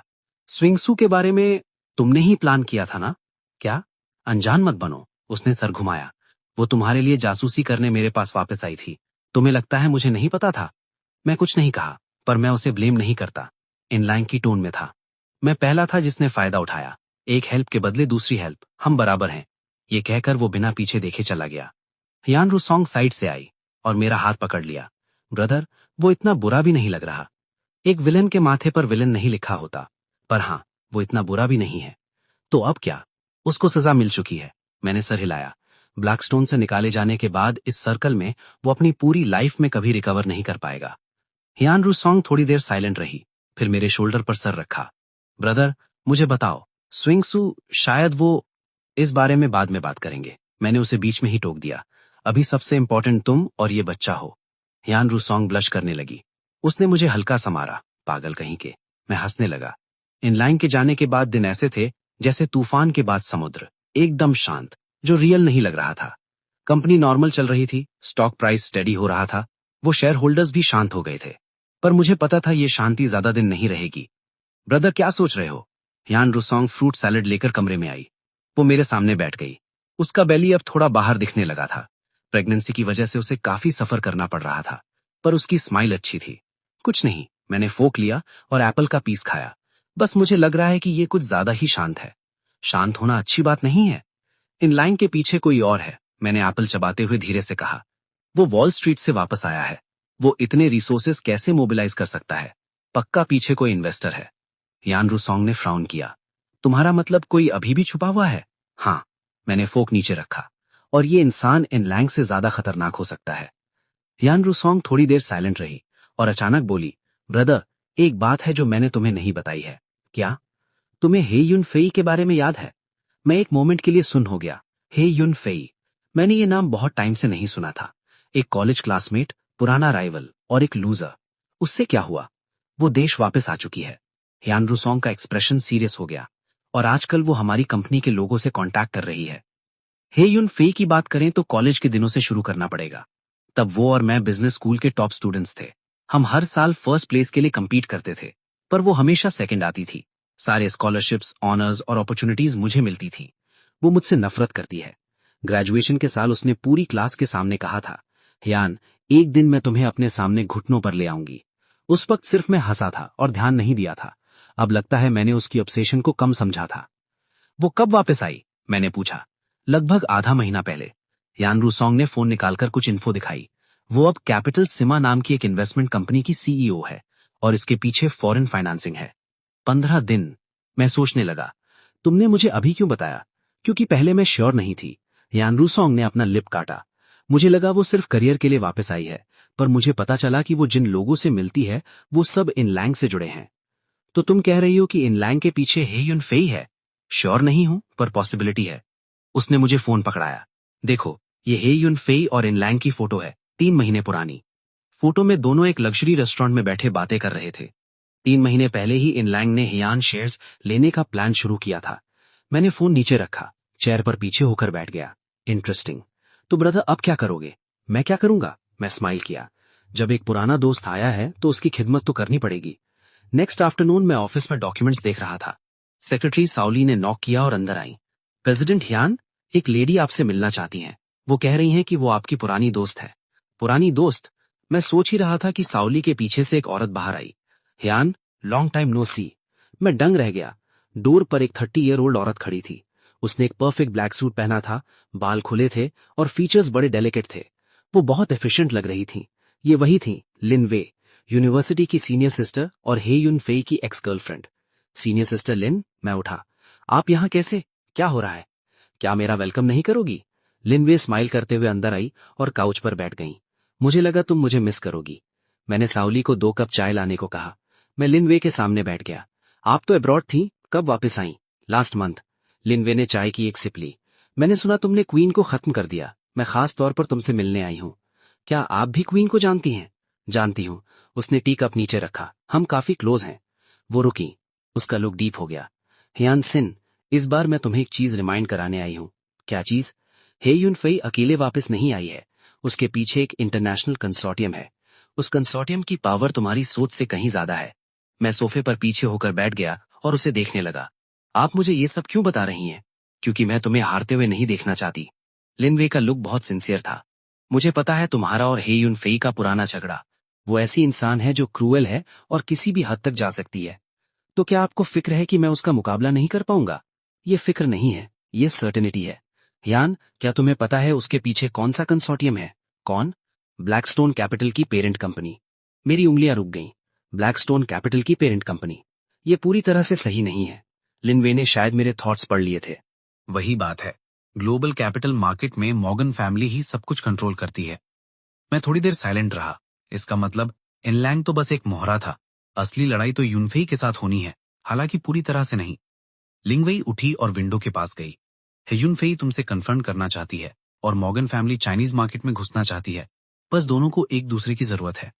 और आप? मैंने उसकी बैक की तरफ देखा। इस सब में आपका क्या रोल है? लिंगवेई मुड़ी और मेरी तरफ देखा। मैं तुम्हारी हेल्प करने आई हूं। क्यों? वो रुकी। उसके लिप्स पर एक कड़वी स्माइल आई। क्योंकि मैं तुम्हारा एक फेवर देना बाकी हूं। एक फेवर? मैंने थोड़ा सोचा और अचानक मुझे याद आया। यूनिवर्सिटी के 3rd ईयर में सूकिंग स्वे और लिन फान का ब्रेकअप हुआ था। वो ब्रेकअप बहुत गंदा था। सूकिंग स्वे ने लिन फान के बारे में हर जगह अफवाहें फैला दी थी कि वो लालची है और उसकी 2 गर्लफ्रेंड्स हैं। उस वक्त पूरी यूनिवर्सिटी ने लिन फान को बॉयकॉट कर दिया था। वो ऑलमोस्ट कॉलेज छोड़ने वाला था। तब मैं ही था जिसने उसका बचाव किया। मैंने फैक्ट्स क्लियर किए और अफवाहों का सोर्स ढूंढकर लिन फान को इनोसेंट प्रूफ किया। तब से लिन फान मुझसे एहसानमंद थी। मैं तो वो बात भूल भी गया था। मैंने इंडिफरेंटली कहा। पर मैं नहीं भूली। लिंगवी वापस आई और मेरे सामने बैठ गई। हयान, मैं एहसान फरामोश इंसान नहीं हूं। इस बार उन्होंने तुम पर अटैक करने के लिए किसी को हायर किया है। मैं चुप नहीं बैठूंगी। आप मेरी हेल्प कैसे करेंगी? मैंने मॉर्गन फैमिली में 5 साल काम किया है। मैं उनके काम करने का तरीका, ऑपरेशन अच्छे से जानती हूँ। लिंगवी सीरियस हो गई। मैं उनकी वीक पॉइंट्स ढूंढने में तुम्हारी हेल्प कर सकती हूँ। मैंने उसे देखा और काफी देर तक साइलेंट रहा। इसका प्राइस क्या होगा? क्या? मेरी हेल्प करने के लिए आपको भी एक प्राइस पे करनी होगी। मैं चेयर पर पीछे हो गया और गिरा। अगर मॉर्गन फैमिली को पता चला कि आप मेरी हेल्प कर रही हैं, तो फाइनेंशियल सर्कल में आपका कोई फ्यूचर नहीं रहेगा। लिंगवई स्माइल की। हयान, तुम अभी भी वैसे ही हो। हर चीज को प्रिसाइसली कैलकुलेट करते हो। ये तो बस कस्टम है, फिक्र मत करो। वो उठी। अब जब मैं तुम्हारे पास आई हूं, तो मैंने बच निकलने का रास्ता सोच लिया होगा। उसने अपना बैग उठाया और डोर की तरफ चली गई। गेट पर पहुंचकर वो रुकी। ओह हाँ, एक और बात। क्या? सूकिंग स्वे आजकल हेयुनफी के कांटेक्ट में है। मैंने फ्राउन किया। पिछली बार जब वो मुझसे मिलने आई थी और कहा था कि वो मेरी खबरी बनेगी, उसके बाद मैंने उसे नहीं देखा। जब उसका लवर फेल हो गया, मुझे लगा उनका अफेयर खत्म हो गया। सोचा नहीं था कि वो हेयुनफेई के साथ फिर से इन्वॉल्व हो जाएगी। वो हेयुनफेई से क्यों मिल रही है? पता नहीं, लिंगबेई ने सर हिलाया। पर मुझे पता है, हेयुनफेई को सूकिंग स्वे में काफी इंटरेस्ट है। मतलब? वही जो तुम सुन रहे हो। लिंगवेई स्माइल की। हेयुनफेई की एक बुराई है, उसे दूसरों की चीजें चुराना पसंद है, खास करके तुम्हारी चीजें। मैं साइलेंट रहा। हालांकि सूकिंग स्वे मेरी नहीं है, पर लोगों की नजर में वो मेरी फियोंसे थी। हेयुनफेई उसे चुराना चाहती है, बस मुझे परेशान करने के लिए। नोटिस के लिए थैंक्स। मैं उठा। मुझे समझ गया। Be careful. लिंगवेई ने डोर खोला। हेयुनफेई तुम्हारी सोच से कहीं ज्यादा डेंजरस है। वो चली गई। मैं ऑफिस में काफी देर तक बिना हिले बैठा रहा। सूकिंग स्वे, तुम आखिर चाहती क्या हो? रात को घर वापस आकर मैंने जैन रुस्वान को लिनवेई के बारे में बताया। जैन रुस्वान ने फ्राउन किया। वही कॉलेज फ्रेंड? क्या वो भरोसेमंद है? श्योर नहीं हूं। मैं काउच पर बैठ गया। पर जो इन्फोर्स ने दी है वो काफी वैल्यूएबल है। सूकिंग स्वे अब क्या नया तमाशा कर रही है? जैन रुस्वान का टोन थोड़ा गुस्से वाला हो गया। पिछली बार तुम्हें हर्ट करके उसका मन नहीं भरा, क्या वो फिर ट्राई करना चाहती है? पता नहीं, मैंने सर हिलाया। इसीलिए मैं खुद जाकर देखना चाहता हूं। कहाँ? कल रात हेयुनफेई की एक प्राइवेट पार्टी है। मैं रुका। मैं भी जा रहा हूं। जैन रुस्वान थोड़ी देर साइलेंट रही। मैं भी चलूंगी। नहीं, मैंने उसके पेट की तरफ देखा। तुम प्रेग्नेंट हो, तुम ऐसे इवेंट्स में नहीं जा सकती। लेकिन कोई लेकिन नहीं, मैंने उसे टोक दिया। घर पर रहो और अपना ख्याल रखो, बाहर का मैं देख लूंगा। जैन रुस्वान ने अपना हाथ काटा और एंड में मान गई। ठीक है, पर बी केयरफुल। फिक्र मत करो। मैंने उसके हाथ पर थपथपाया। ये पहली बार नहीं है जब मैं ऐसे इवेंट में जा रहा हूं। अगले रात मैं सही टाइम पर हेयुनफेई की प्राइवेट पार्टी में पहुंचा। जगह एक यूरोपियन स्टाइल विला थी जो बहुत बड़ा था। एंट्रेंस लग्जरी गाड़ियों से भरा था। वहां सिटी के सारे बड़े लोग आए थे। मैंने एक डार्क ग्रे सूट पहना था जो काफी सिंपल था। जैसे ही मैं अंदर गया, मैंने यूनफेई को देखा। वो भीड़ में खड़ी वाइन का ग्लास पकड़े हंस हंस कर बातें कर रही थी। 10 साल बाद देख रहा था। वो काफी बदल गई थी। वेट बढ़ गया था और बाल थोड़े कम हो गए थे, पर उसकी आंखें अभी भी पहले जैसी चालाक और तेज थीं। हेयान, पीछे से एक फेमिलियर आवाज आई। मैं मुड़ा और देखा सूकिंग स्वे सामने खड़ी थी। उसने रेड इवनिंग ड्रेस पहनी थी और मेकअप परफेक्ट था, पर आंखों में थकान दिख रही थी। लॉन्ग टाइम नो सी, मैंने धीरे से कहा। तुम यहां कैसे आए? उसका आवाज थोड़ा डिस्टर्ब लग रहा था। क्यों, मेरा वेलकम नहीं है? ऐसी बात नहीं है। सू किंग सुए ने सर झुका लिया। बस मुझे उम्मीद नहीं थी कि तुम आओगे। हेयुन फे ने मुझे इनवाइट किया था। मैंने वेटर से शैंपेन का ग्लास लिया। पुराने दोस्तों की मीटिंग है, ना आना थोड़ा ऑकवर्ड लगता। सू किंग सुए ने सर उठाया, जैसे कुछ कहना चाहती हो, पर एंड में बस विस्पर किया, केयरफुल रहना, वो अच्छी औरत नहीं है। जैसे ही सू किंग सुए गई, हेयुन फे पास आई। हेयान सान, उसने ऐसे बाहें फैलाईं जैसे कोई बहुत पुराना दोस्त मिल रहा हो। लॉन्ग टाइम नो सी, मैंने तुम्हें बहुत मिस किया। मैंने हल्का सा स्माइल किया और उससे हाथ मिलाया। प्रेसिडेंट हेयून, बहुत टाइम बाद मिले। क्या प्रेसिडेंट हेयून? मुझे हेयून कहो। उसने मेरे शोल्डर पर थपथपाया। चलो वहां बैठकर बातें करते हैं। हम बैल्कनी पर गए और आर्म चेयर पर बैठ गए। रात की ठंडी हवा चल रही थी। हेयान, 10 साल हो गए हैं। मैं तुम्हारा वेट कर रही थी। मेरा वेट किस लिए? तुम्हारी एक गलती का वेट। हेयुन फे की नजर शार्प हो गई। जैसे ही तुमने एक भी स्लिप किया, मैं तुम्हें कुचल दूंगी। मैं चेयर पर पीछे होकर उसे देखने लगा। तुम मुझसे इतनी नफरत क्यों करती हो? ये नफरत नहीं है। उसने सर हिलाया। ये एक जुनून है। जुनून? हाँ। यूनिवर्सिटी में मैं हमेशा सेकंड आती थी। सब कहते थे हेयान फर्स्ट है और हेयुन फे सेकंड। मुझे ये मंजूर नहीं था। तो तुमने 10 साल सिर्फ ये प्रूफ करने में लगा दिए कि तुम मुझसे बेहतर हो। सिर्फ वही नहीं, हेयुन फे उठी। मैंने 10 साल इतना कैपिटल जमा किया ताकि आज का दिन देख सकूं। वो मुड़ी और मेरी तरफ देखा। हेयान, मैं हेयान ग्रुप को खरीदने वाली हूं। मुझे पता है। तुम्हें डर नहीं लगता? किस बात का डर? तुमसे, या तुम्हारे पीछे जो मॉर्गन फैमिली है उनसे? हेयुन फे का चेहरा बदल गया। तुम्हें मॉर्गन फैमिली के बारे में पता है? ऑफ कोर्स पता है। मैंने स्माइल किया। तुम्हें लगा तुम्हारा ये सीक्रेट छुपा रहेगा? हेयुन फे मुझे घूरती रही, फिर हंसने लगी। इंटरेस्टिंग। उसने सिगरेट बुझा दी। हेयान, तुमने मुझे डिसअपॉइंट नहीं किया। तुम्हें हराना बोरिंग नहीं होगा। मैंने शैंपेन का ग्लास उठाया। अगर आना है तो पूरी तैयारी के साथ आओ। ठीक है। हेयुन फे ने अपना हाथ आगे बढ़ाया, जैसे फॉर्मली वॉर डिक्लेयर कर रही हो। मैंने हाथ नहीं मिलाया। मुझे हैंडशेक की जरूरत नहीं है। मैं मुड़ा और चला गया। बिजनेस की दुनिया एक बैटलफील्ड है और यहाँ ये फॉर्मेलिटीज की जरूरत नहीं होती। पार्टी के बाद जैसे ही मैं मैंशन के गेट से निकला, सू किंग सुए ने मुझे रोका। हेयान रुको। मैं रुका और उसे देखा। और कुछ? वो पास आई, थोड़ा हेजिटेट किया, फिर बोली, मुझे पता है तुम मुझ पे ट्रस्ट नहीं करते, पर मुझे कहना है। क्या? हेयुन फे सिर्फ हेयान ग्रुप को नहीं लेना चाहती। उसकी आवाज बहुत धीमी थी। वो तुम्हें बर्बाद करना चाहती है। मुझे पता है। तुम्हें नहीं पता। उसने सर हिलाया। ये सिर्फ बिजनेस तक नहीं रहेगा। वो तुमसे तुम्हारे हर इंसान को छीन लेना चाहती है। सबको। हेयान रुस्वान हो या कंपनी के टॉप एग्जीक्यूटिव्स, यहां तक कि मुझे भी। उसने अपना लिप काटा। और फिर? इसीलिए तुम्हें केयरफुल रहना होगा। हेयुन फे कुछ भी कर सकती है। मैंने थोड़ी देर साइलेंट रहा। तुम मुझे ये सब क्यों बता रही हो? सू किंग सुए ने धीमे से सर झुकाया। क्योंकि मैं तुम्हें हारते हुए नहीं देखना चाहती। जब मैं घर पहुंचा लगभग आधी रात हो चुकी थी। जैन रुस्वान अभी भी जगी हुई थी, लिविंग रूम में मेरा वेट कर रही थी। मैं आ गया। मैं उसके पास बैठ गया। तुम अभी तक क्यों जगी हो? नींद नहीं आ रही थी। वो मेरे शोल्डर पर झुक गई। पार्टी कैसी रही? ठीक थी। मैं रुका। सू किंग सुए भी वहां थी। जैन रुस्वान की बॉडी थोड़ी टेंस हो गई। उसने फिर कोई ट्रबल क्रिएट की? मैंने सर हिलाया। नहीं। उसने मुझे सच में वार्न किया कि मैं ह्यू यूइन फे से केयरफुल रहूं। क्या उसने तुम्हें वार्न किया? हियान रूसो ने अपना सर उठाया। उसकी नजर काफी कॉम्प्लेक्स थी। वो तुम्हें क्यों वार्न करेगी? पता नहीं। पता नहीं? हियान रूसो का टोन थोड़ा शार्प हो गया। ब्रदर, मुझे ये मत बोलना कि तुम्हारे मन में अभी भी उसके लिए फीलिंग्स है। मैं एक पल के लिए हैरान हुआ, फिर हंसने लगा। इम्पॉसिबल। तो फिर तुम उसकी अटेंशंस को रिजेक्ट क्यों नहीं करते? रूसो, मैंने उसकी तरफ देखा। सू किंग सुए अब मेरे लिए सिर्फ एक टूल है। एक ऐसा टूल जिसे मैं ह्यू यून से के खिलाफ यूज कर सकता हूं। मेरे मन में उसके लिए कुछ नहीं है। हियान रूसो ने काफी देर तक मुझे देखा। फाइनली उसने कहा, ठीक है, मैं तुम पर ट्रस्ट करती हूँ। वो रुकी और फिर बोली, भैया, आपको मुझसे एक प्रॉमिस करना होगा। क्या बात? चाहे जो भी हो जाए, आप मुझे कभी नहीं छोड़ेंगे। अगले कुछ दिनों में मैंने सब कुछ प्लान करना शुरू कर दिया। ह्यू यूइन फेई कोई कच्ची खिलाड़ी नहीं है। वो लिंग से ज्यादा डिफिकल्ट और डेंजरस है, इसलिए मुझे पूरी तरह रेडी रहना होगा। फर्स्ट स्टेप, इंटीरियर को स्टेबलाइज करना। मैंने कंपनी के सारे टॉप एग्जीक्यूटिव्स को एक एक करके अपने ऑफिस बुलाया। मैंने ना तो उन्हें धमकी दी और ना ही रिश्वत।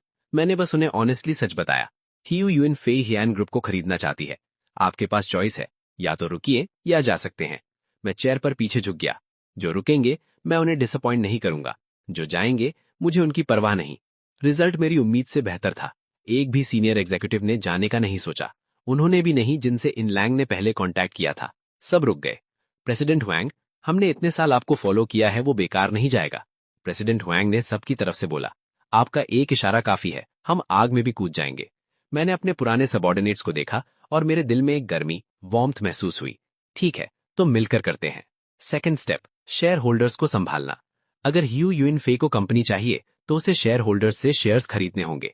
तो मुझे ये करना था कि शेयर होल्डर्स शेयर्स बेचना ही ना चाहें। कैसे? उन्हें कॉन्फिडेंस देकर, उन्हें ये यकीन दिलाना कि मेरे साथ रहना ह्यू युइन फे के साथ जाने से ज्यादा प्रॉमिसिंग है। मैंने शेयर होल्डर्स से मिलना शुरू किया। ये कोई खाली वादे नहीं थे, बल्कि कंपनी के फ्यूचर प्लान्स थे। 3 साल में हियान की मार्केट वैल्यू ट्रिपल हो जाएगी, मैंने मीटिंग में कहा। तब आपके शेयर्स की कीमत आज से 3 गुना ज्यादा होगी। पहले वो थोड़े स्केप्टिकल थे, पर जब मैंने डिटेल प्लान दिखाया, उनकी आंखें चमक उठी। मिस्टर हियान, हमें आप पर ट्रस्ट है। शेयर होल्डर्स के सपोर्ट से ह्यू युइन फे का प्लान मुश्किल हो गया, पर मैं जानता था ये सिर्फ वक्त टालने का तरीका है। असली विक्ट्री स्ट्रेंथ से मिलती है। जब मैं प्लानिंग में बिजी था, तब लिंग्वे ने मुझे कुछ इंपॉर्टेंट इन्फो दी। ये मॉर्गन फैमिली का फंड फ्लो डायग्राम है। उसने डेस्क पर एक यूएसबी स्टिक रखी। पढ़ने के बाद डिलीट कर देना। जब मैंने फाइल खोली, मेरी सांसें रुक गईं। मॉर्गन फैमिली का पैसा मैसिव तरीके से चाइनीज मार्केट में आ रहा था। सिर्फ ह्यू युइन फे ही नहीं, बल्कि रियल एस्टेट, टेक्नोलॉजी और फाइनेंस जैसे सेक्टर्स में भी उनके प्रोजेक्ट्स चल रहे थे। वो करना क्या चाहते हैं? चाइना की कोर इंडस्ट्रीज को कंट्रोल करना। लिंग्वे का एक्सप्रेशन सीरियस था। ह्यू युइन फे इस गेम में बस एक मोहरा है।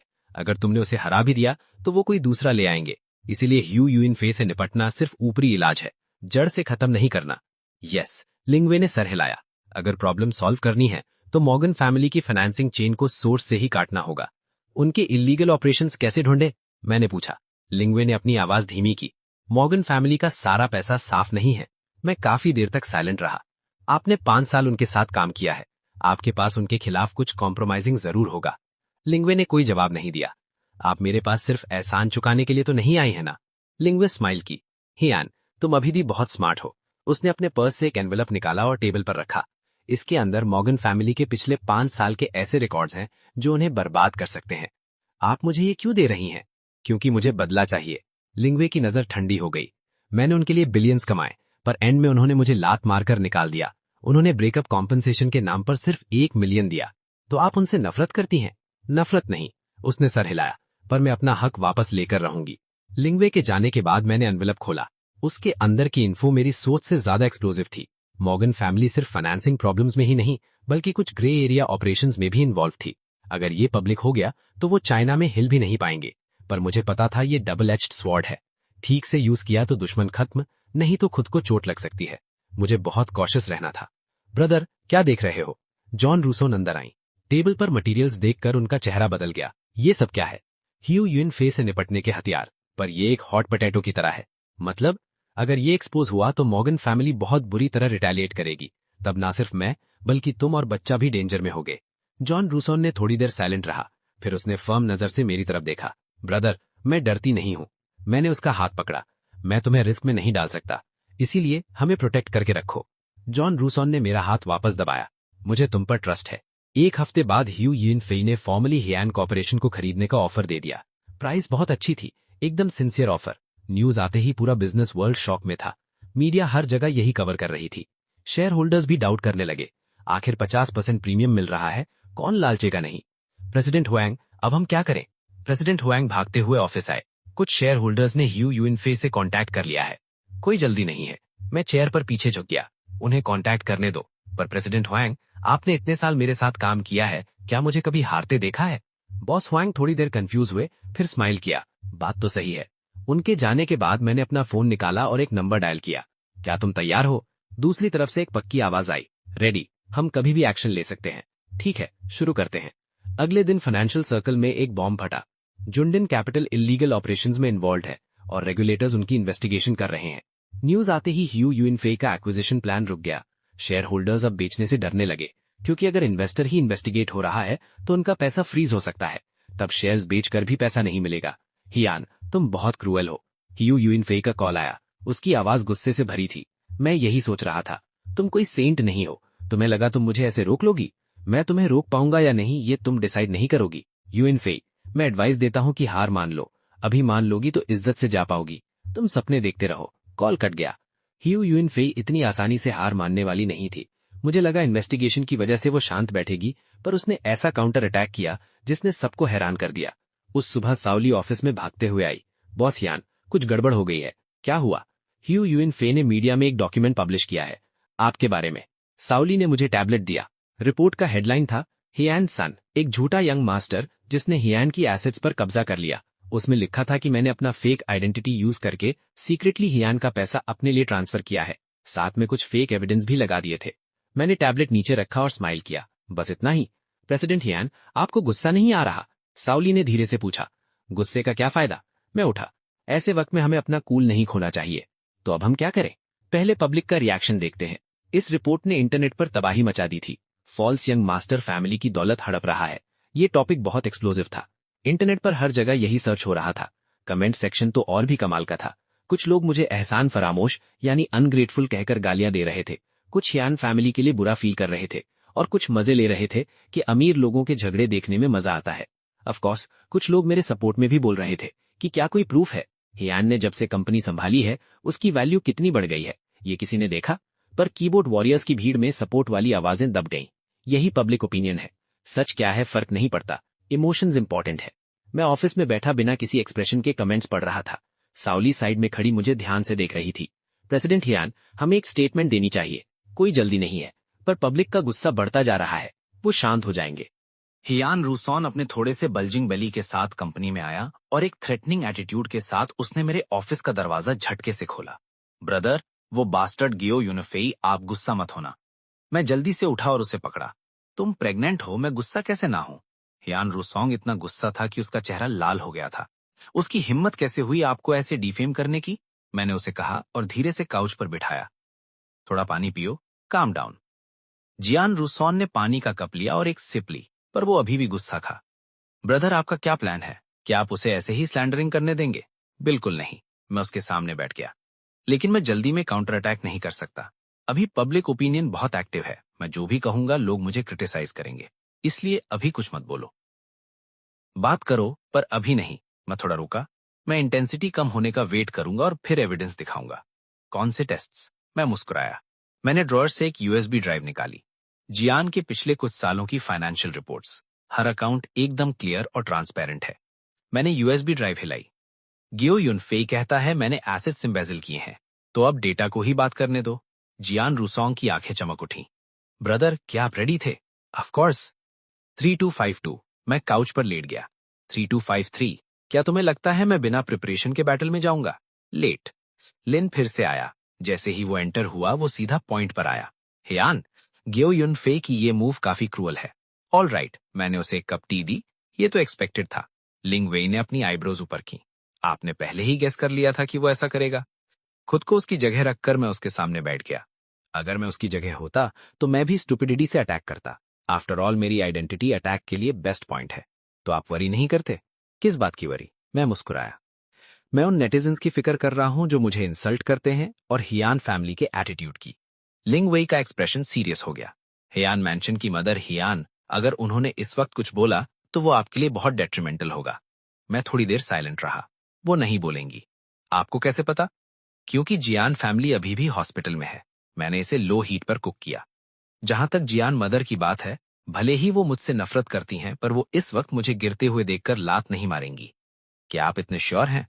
श्योर नहीं हूं, मैंने सर हिलाया, पर मैं रिस्क लूंगा। फैक्ट्स दिखाते हैं कि मेरा बेट सही था। उस रात जियान मदर ने एक लॉयर के थ्रू स्टेटमेंट इशू किया। स्टेटमेंट का कंटेंट सिंपल था। हियान सान जब हियान सिटी में काम कर रहे थे, उन्होंने कंपनी के लिए बहुत बड़ा कंट्रीब्यूशन दिया है। एसेट्स का मिसअप्रोप्रिएशन एकदम झूठ और स्लैंडर है। जैसे ही ये स्टेटमेंट आया, पब्लिक ओपिनियन तुरंत बदल गया। आफ्टर ऑल, जब जियान फैमिली खुद मेरे सपोर्ट में बोली तो वो फॉल्स यंग मास्टर वाली बात अपने आप खत्म हो गई। जियान की मदर ने आपकी हेल्प क्यों की? स्टेटमेंट देखने के बाद लिंगवेई का फेस हैरान था। वो मेरी हेल्प नहीं कर रही हैं, मैंने सर हिलाया। वो हियान की हेल्प कर रही हैं। इस इंसिडेंट की वजह से जियान की स्टॉक प्राइस बहुत गिर गई थी। उनके पास जो शेयर्स हैं उनकी वैल्यू भी कम हो गई, इसलिए उन्होंने ये अपने लिए किया। हाँ, पर पर्पस जो भी हो, रिजल्ट अच्छा है। लिंग वेई ने मुझे कॉम्प्लेक्स लुक से देखा। हियान सान, आप सच में एक इंस्क्रूटेबल पर्सन है। अगर समझ नहीं आ रहा तो मत देखो। मैं उठा। चलो, मैं तुम्हें खाना खिलाता हूं।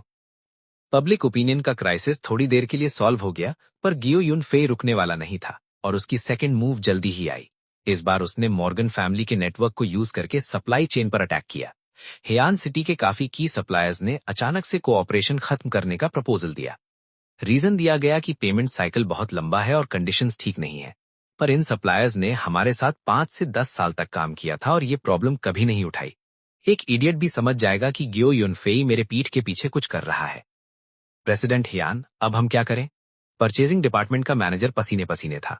अगर ये सारे सप्लायर्स एक साथ सप्लाई रोक देंगे तो हमारी प्रोडक्शन लाइन रुक जाएगी। डोंट वरी, मैंने सप्लायर्स की लिस्ट चेक की। उन्होंने क्या कंडीशंस दी हैं? वो चाहते हैं कि पेमेंट साइकिल 90 दिन से कम करके 30 डेज कर दी जाए।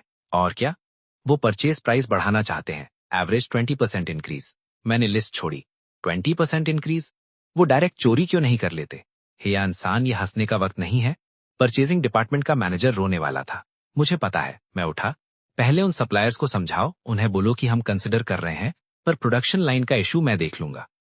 परचेजिंग डिपार्टमेंट के मैनेजर के जाने के बाद मैंने कंप्यूटर खोला और एक फाइल निकाली। फाइल का नाम था सब्स्टिट्यूट प्रोवाइडर लिस्ट। ये एक प्लान था जो मैंने 3 साल पहले शुरू किया था। तब मुझे रियलाइज हुआ था कि हियान सिटी की सप्लाई चेन बहुत एक ही जगह पर कॉन्सेंट्रेटेड है, जो काफी रिस्की है। इसलिए इन 3 सालों में मैं सीक्रेटली सब्स्टिट्यूट सप्लायर्स को तैयार कर रहा था।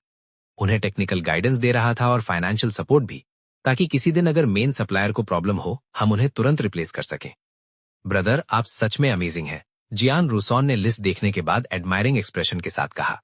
अमेजिंग होना बड़ी बात नहीं है, फार साइटेड होना जरूरी है। मैं मुस्कुराया।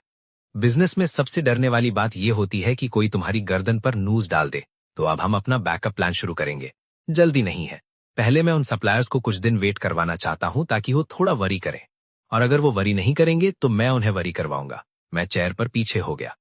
गियो युनफेई ने उन्हें बेनिफिट्स दिए हैं, पर वो बेनिफिट्स कब तक चलेंगे? 1 हफ्ते बाद वो सप्लायर्स जो कोऑपरेशन खत्म करने की धमकी दे रहे थे, रेस्टलेस होने लगे, क्योंकि हमारे बैकअप सप्लायर्स ने स्मॉल लॉट सप्लाई करना शुरू कर दिया था। क्वालिटी उनसे कम नहीं थी और प्राइस भी सस्ता था। चीफ यान, चीफ सांग का फिर से कॉल आया है, वो आपसे मिलना चाहते हैं, साओली ने रिपोर्ट दी। कौन सा बॉस सांग? वही जिसने सबसे पहले कैंसिल करने को कहा था। मत मिलो, मैंने सर नहीं उठाया। आप क्या एक्सपेक्ट करते हैं? पर वो कह रहा है कि अगर आप नहीं मिलेंगे तो वो कंपनी के दरवाजे पर घुटने टेक देगा। मैंने सर उठाया और मुस्कुराया। उसे नील करने दो। साओली एक मोमेंट के लिए हैरान था, फिर अपनी हंसी रोककर चला गया। 10 मिनट बाद वो वापस आया। प्रेसिडेंट हियान, प्रेसिडेंट सान सच में नील कर रहे हैं। मैं विंडो के पास गया और नीचे देखा। सच में प्रेसिडेंट सान मेन एंट्रेंस पर घुटनों के बल बैठे थे और लोग तमाशा देख रहे थे। मैंने फोन उठाया और सिक्योरिटी डिपार्टमेंट को कॉल किया। उन्हें अंदर आने दो, एंट्रेंस पर उनका मजाक मत बनने दो। प्रेसिडेंट सान को कॉन्फ्रेंस रूम में लाया गया। आते ही वो कंप्लेन करने लगे। प्रेसिडेंट हियान, मुझसे गलती हो गई, मुझे गियो युनफेई पर भरोसा नहीं करना चाहिए था।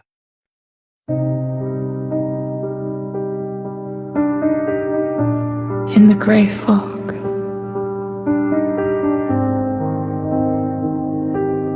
we praise the fool. Praise the fool beneath the silent dome. Grey fog curls where gods lost their throne. Indisputable, he stands alone, a broken crown, a nameless god. The distant star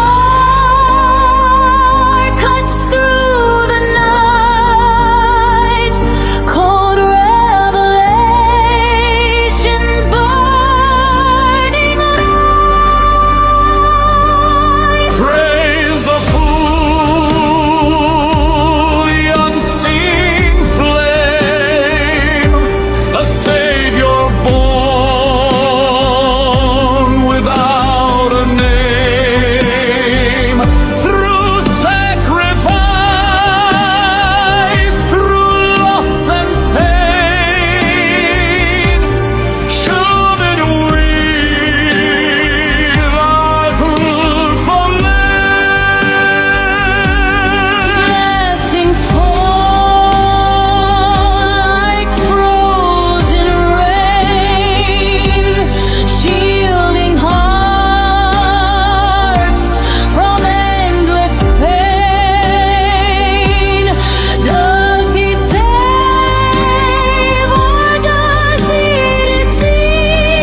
We are waiting for you. Even the longest journey must come